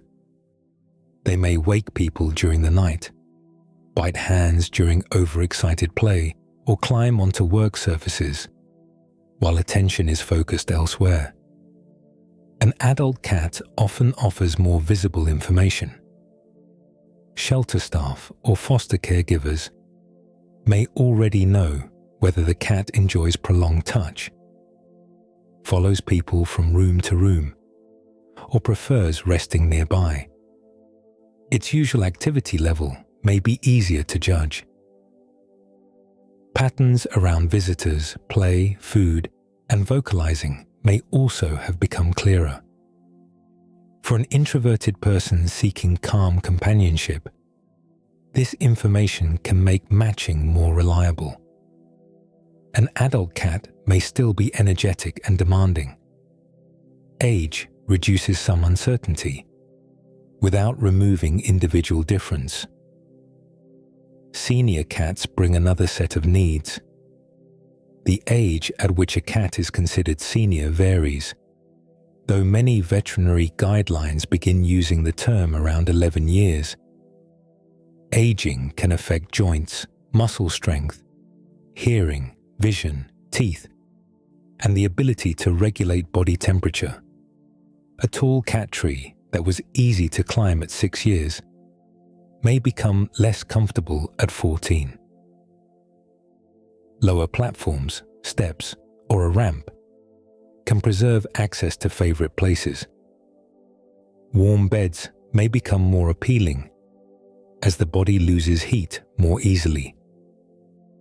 Food, water, and litter trays should remain easy to reach, without long jumps or slippery routes. Some older cats benefit from litter trays with lower entrances. Regular veterinary monitoring becomes increasingly useful because changes in weight, kidney function, dental health, thyroid activity, or mobility may develop gradually. Older age does not guarantee a quiet or inexpensive companion. A senior cat may remain playful, vocal, and deeply interested in daily routines. Medical care may become more frequent. Handling can also grow more difficult if pain makes certain movements uncomfortable. Life stage therefore changes the kind of relationship a person is entering. A kitten asks for supervision and repeated teaching. An adult may offer greater behavioral predictability. A senior cat can fit a quieter household well when the environment adapts to changing physical needs. Choosing an older animal can be a practical match rather than an act of sympathy. The best age depends on the person's schedule, energy, patience, and tolerance for disruption. Even then, age only narrows the possibilities. Two cats born in the same month can differ greatly in boldness, sociability, activity, and the amount of contact they seek from people. Those differences appear even when two cats share the same age, breed, and type of home. Place 3 adult cats in similar quiet rooms, and each may respond in its own way. One walks toward a visitor within seconds, tail raised, then follows the person from chair to doorway. A second stays on a shelf, watches closely, and approaches only after the room has been calm for 20 minutes. The third searches beneath furniture, calls for attention, and brings a toy to anyone willing to move it. These patterns form part of temperament. Temperament describes relatively consistent differences in how an animal responds to people, objects, changes, and other animals. Personality is often used in a similar way when those patterns remain recognizable across time and situations. A cautious cat may become more comfortable in a familiar home, while still approaching new visitors slowly. A playful cat may rest through most of the afternoon and become highly active when a wand toy appears. Stable tendencies exist, though behavior always changes somewhat with context. Researchers have tried to measure these differences using detailed questionnaires completed by people who know their cats well. One large validated questionnaire project collected information from more than 4,300 cats. Validated means that the questions were tested to see whether they measured behavior consistently and produced useful patterns rather than random labels. The researchers identified 7 broad trait or behavior groupings. These included fearfulness and activity or playfulness. Other groupings measured aggression toward humans, sociability toward people, and sociability toward other cats. The final 2 concerned litter box problems and excessive grooming. Excessive grooming means licking or chewing the coat so often that the behavior becomes unusual or may damage the fur or skin. These 7 groupings do not create 7 fixed types of cat. A single animal receives different scores across several areas. A cat may be highly social with people while avoiding other cats.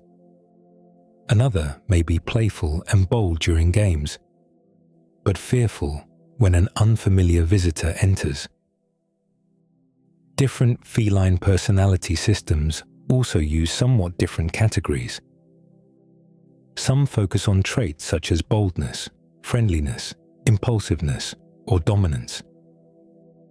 The labels depend partly on which questions are asked and how researchers organize the answers. No questionnaire captures every part of an individual animal. Temperament develops through several influences working together. Genes can affect basic sensitivity, energy, and response to unfamiliar events. Early handling changes how safe human contact feels. Learning adds the results of later experiences. A cat that receives gentle play from visitors may begin approaching them more readily. One repeatedly chased or grabbed may learn to hide when footsteps enter the room. Health can also alter behavior. Dental pain may reduce tolerance for touch near the face. Arthritis can make jumping or being lifted uncomfortable. A thyroid disorder may change activity, appetite, or vocal behavior. The environment shapes which tendencies become visible. A bold cat in a stable home may greet every guest and follow its owner between rooms. A highly active individual may need several short interactive play periods each day. A cautious cat may enjoy sharing a room while keeping 1 or 2 meters of distance from the nearest person. That form of proximity can still reflect comfort. The quietest looking animal in a shelter may therefore be difficult to assess. A cat pressed into the back of an enclosure may appear calm because it barely moves. Fear can produce the same stillness. Shelter sounds, unfamiliar smells, close confinement, and nearby animals may suppress normal behavior. An extremely withdrawn cat may need gradual social work, carefully placed hiding areas, and strict control over handling. Progress can take weeks or months. Such a cat may eventually form a close relationship, though the process can demand considerable patience and skill. Appearance offers even less certainty. Black, orange, white, and tortoiseshell coats do not provide a complete personality profile.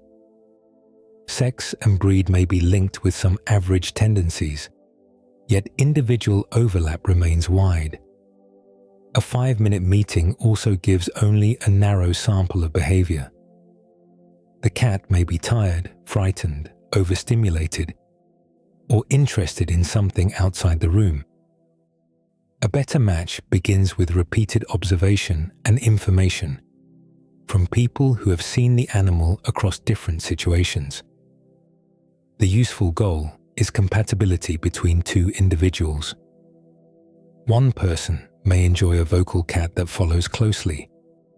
Another may prefer brief contact and long periods of parallel activity. Finding that fit requires more than choosing the correct age or the quietest face.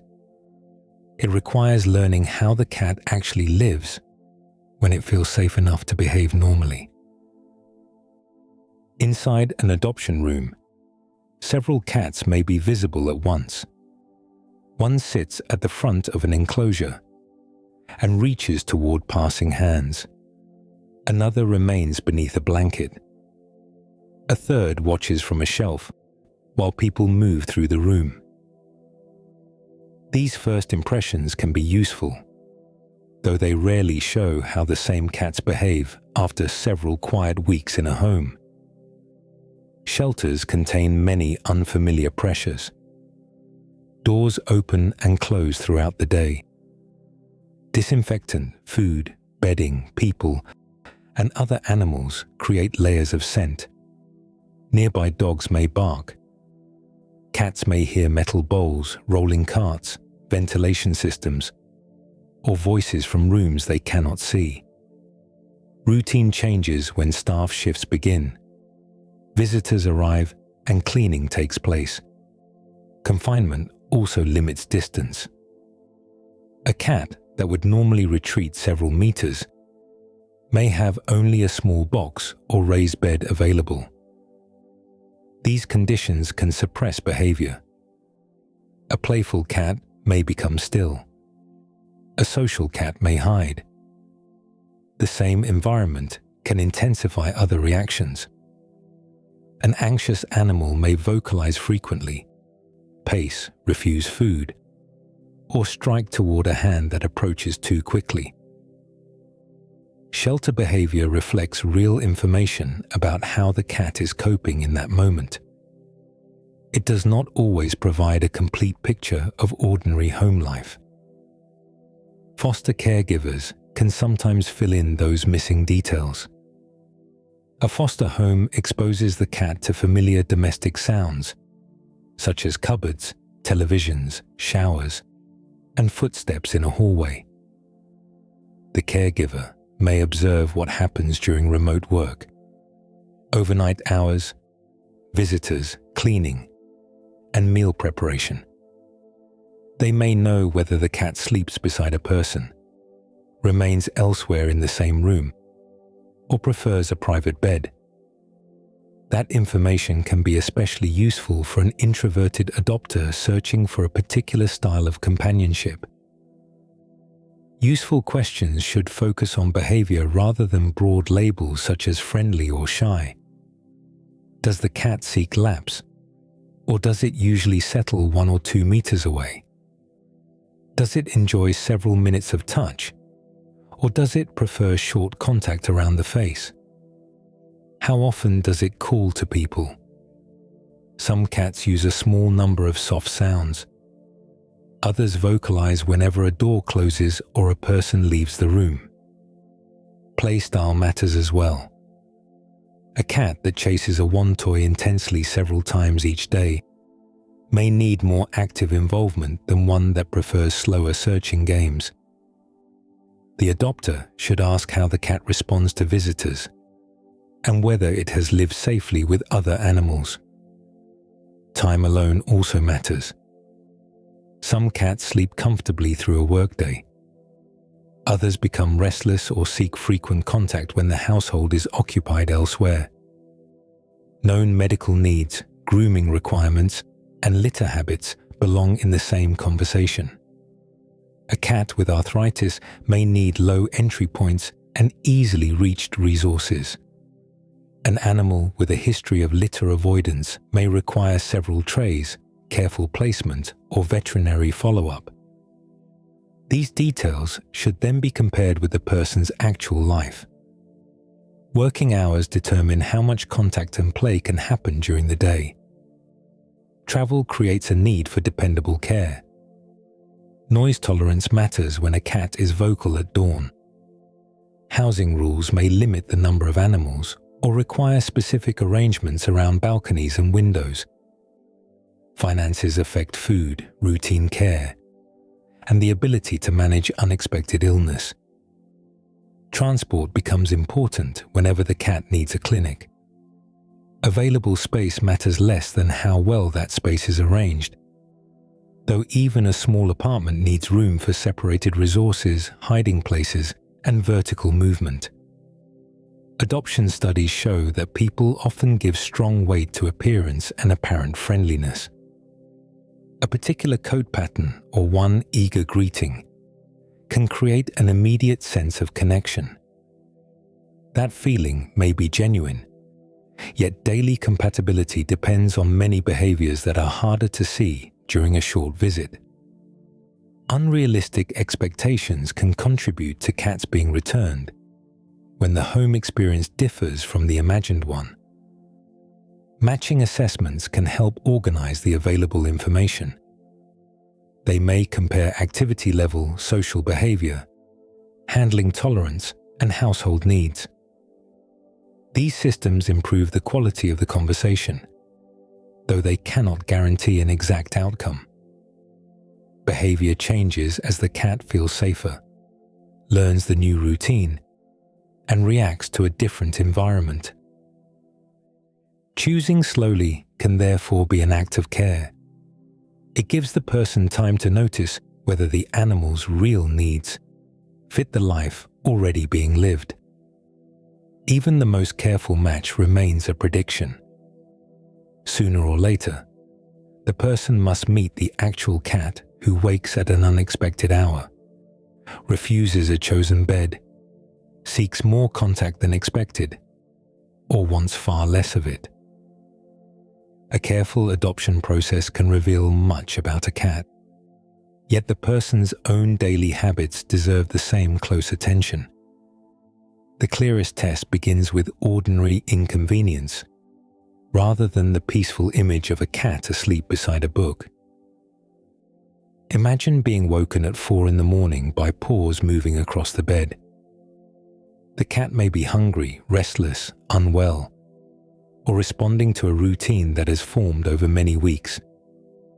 A person who values uninterrupted sleep will still need to respond calmly enough to understand what has changed.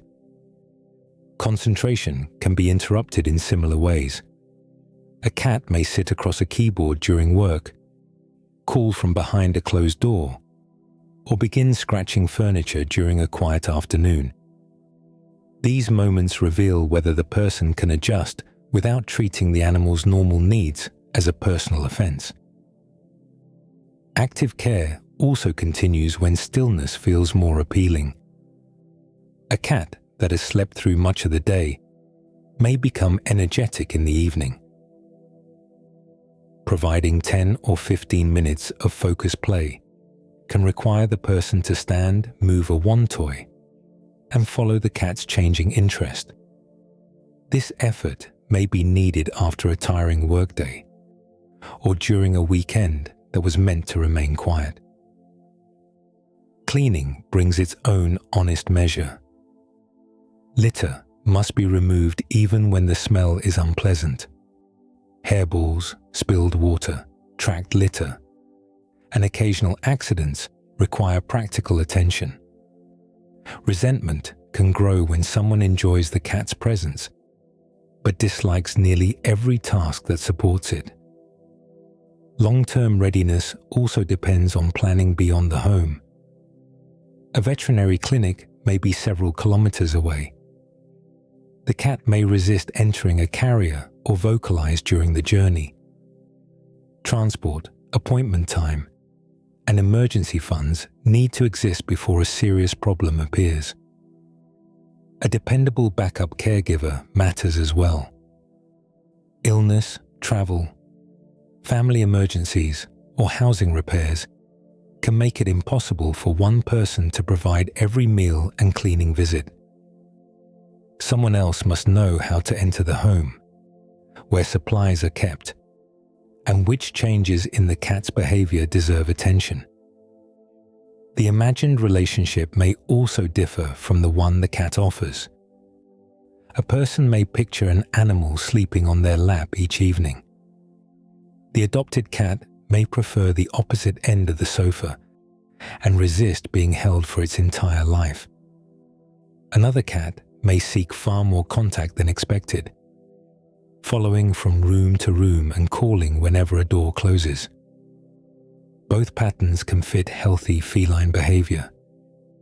Compatibility depends on whether the person can accept the individual animal rather than waiting for it to become a different one. Time increases that responsibility.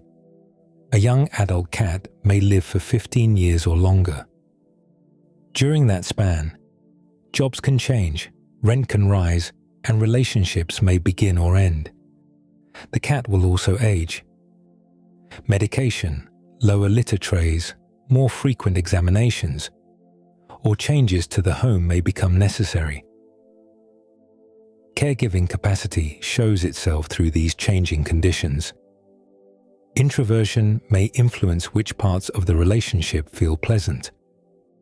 It cannot scoop litter, arrange transport, pay a clinic bill, or notice that an older cat is losing weight. Those outcomes depend on repeated action. It is worth asking whether the desire centers on a real animal or on the appealing image of being a cat person. The image may include a warm mug, a quiet room, and a sleeping companion. The real relationship also includes early feeding, damaged fabric, changed travel plans, and the possibility that affection will be expressed from several feet away. Waiting can sometimes be the most responsible choice. Someone uncertain about daily care might spend time cat-sitting for a friend. Volunteering at a shelter can reveal how differently individual cats respond to touch, sound, and unfamiliar people. Fostering offers a temporary home while allowing a person to experience feeding, cleaning, play, and veterinary coordination. These options can provide useful experience without forcing an immediate commitment that may last well over a decade. A cat suits an introvert when the person's quiet lifestyle leaves enough room for the animal's active needs. The value of the relationship comes from accepting that another life now has claims on the day. Its presence brings comfort because care has made that comfort possible. With the easy stereotype removed, the familiar evening room contains much more than a person enjoying solitude beside a resting cat. It contains years of repeated choices that allow both lives to share the same space safely. The evening room now looks familiar again. A person sits with a book, a laptop, or a quiet program playing at low volume. Several feet away, a cat rests on the opposite end of the sofa. Very little appears to be happening. The stillness carries an entire history of learned signals and daily care. The cat has selected that distance. Other resting places remain available in the bedroom, beneath a chair, or on the raised platform beside the window. Its position near the person reflects one choice among many. The room itself supports that choice. Familiar scent remains on the blanket, furniture, and worn clothing. Known pathways connect the sofa with food, water, litter, and places of retreat. A shelf provides a clear view above floor-level movement. A covered bed offers privacy whenever the cat wants to disappear from sight. These features reduce uncertainty because the animal already knows where each route leads. The person has also become part of that dependable arrangement. Footsteps follow recognizable patterns. Food arrives within a familiar part of the day. A hand pauses when the cat turns away. The same voice returns after work, sleep, errands, or time spent in another room. predictability has grown through hundreds of ordinary repetitions. The cat lifts its head when a page turns. One ear rotates toward a sound in the hallway, while the other remains angled toward the person. Its eyes narrow briefly. The whiskers rest loosely beside the face. A tail tip moves once against the cushion, then becomes still. None of these movements needs to carry a complete sentence. Together, they show an animal monitoring the room and adjusting to small changes within it. The person responds with the same restraint learned over time. A hand remains nearby without reaching immediately. The cat closes part of the distance and presses its cheek against two fingers. A few strokes follow around the head. When the shoulders shift and the face turns away, the hand stops. The cat stays beside the person for another minute, then steps onto the floor. Its departure carries no rejection. Movement between closeness and distance has always been part of the relationship. The cat walks toward the cupboard where a wand toy is stored. Quiet companionship still includes active needs. The toy travels low across the carpet, pauses behind a chair leg, and moves away again. The cat watches, stalks, and pounces. After several short chases, it catches the fabric target and holds it between the front paws. A small meal follows. The litter tray is checked while the cat eats, and fresh water is added to a bowl in another part of the room. These tasks keep calm surroundings from becoming an empty environment. Safety and stimulation support one another. The cat can rest deeply because it has also been allowed to climb, investigate, scratch, search, and play. Later, the animal returns to the sofa. It chooses a place closer than before, though still beyond the person's lap. Attachment can look like this. A familiar individual provides security, while the cat remains free to explore the room and control its own body. Reliance does not require constant physical contact. For many introverted people, this rhythm may feel especially comfortable. Conversation is optional. Shared presence can continue through long periods of separate activity. Contact arrives in manageable moments and ends without social strain. Those preferences alone cannot create a successful home. The individual cat must fit the person's real schedule, energy, space, and tolerance for disruption. The person must also meet the cat as it actually behaves. A vocal animal may fill the quiet with repeated calls. A highly social cat may follow every movement. A cautious cat may spend weeks learning that the new home is safe. Compatibility develops through adjustment on both sides, with the human carrying responsibility for the animal's welfare. The strongest match comes from reciprocity. The person receives companionship with room around it.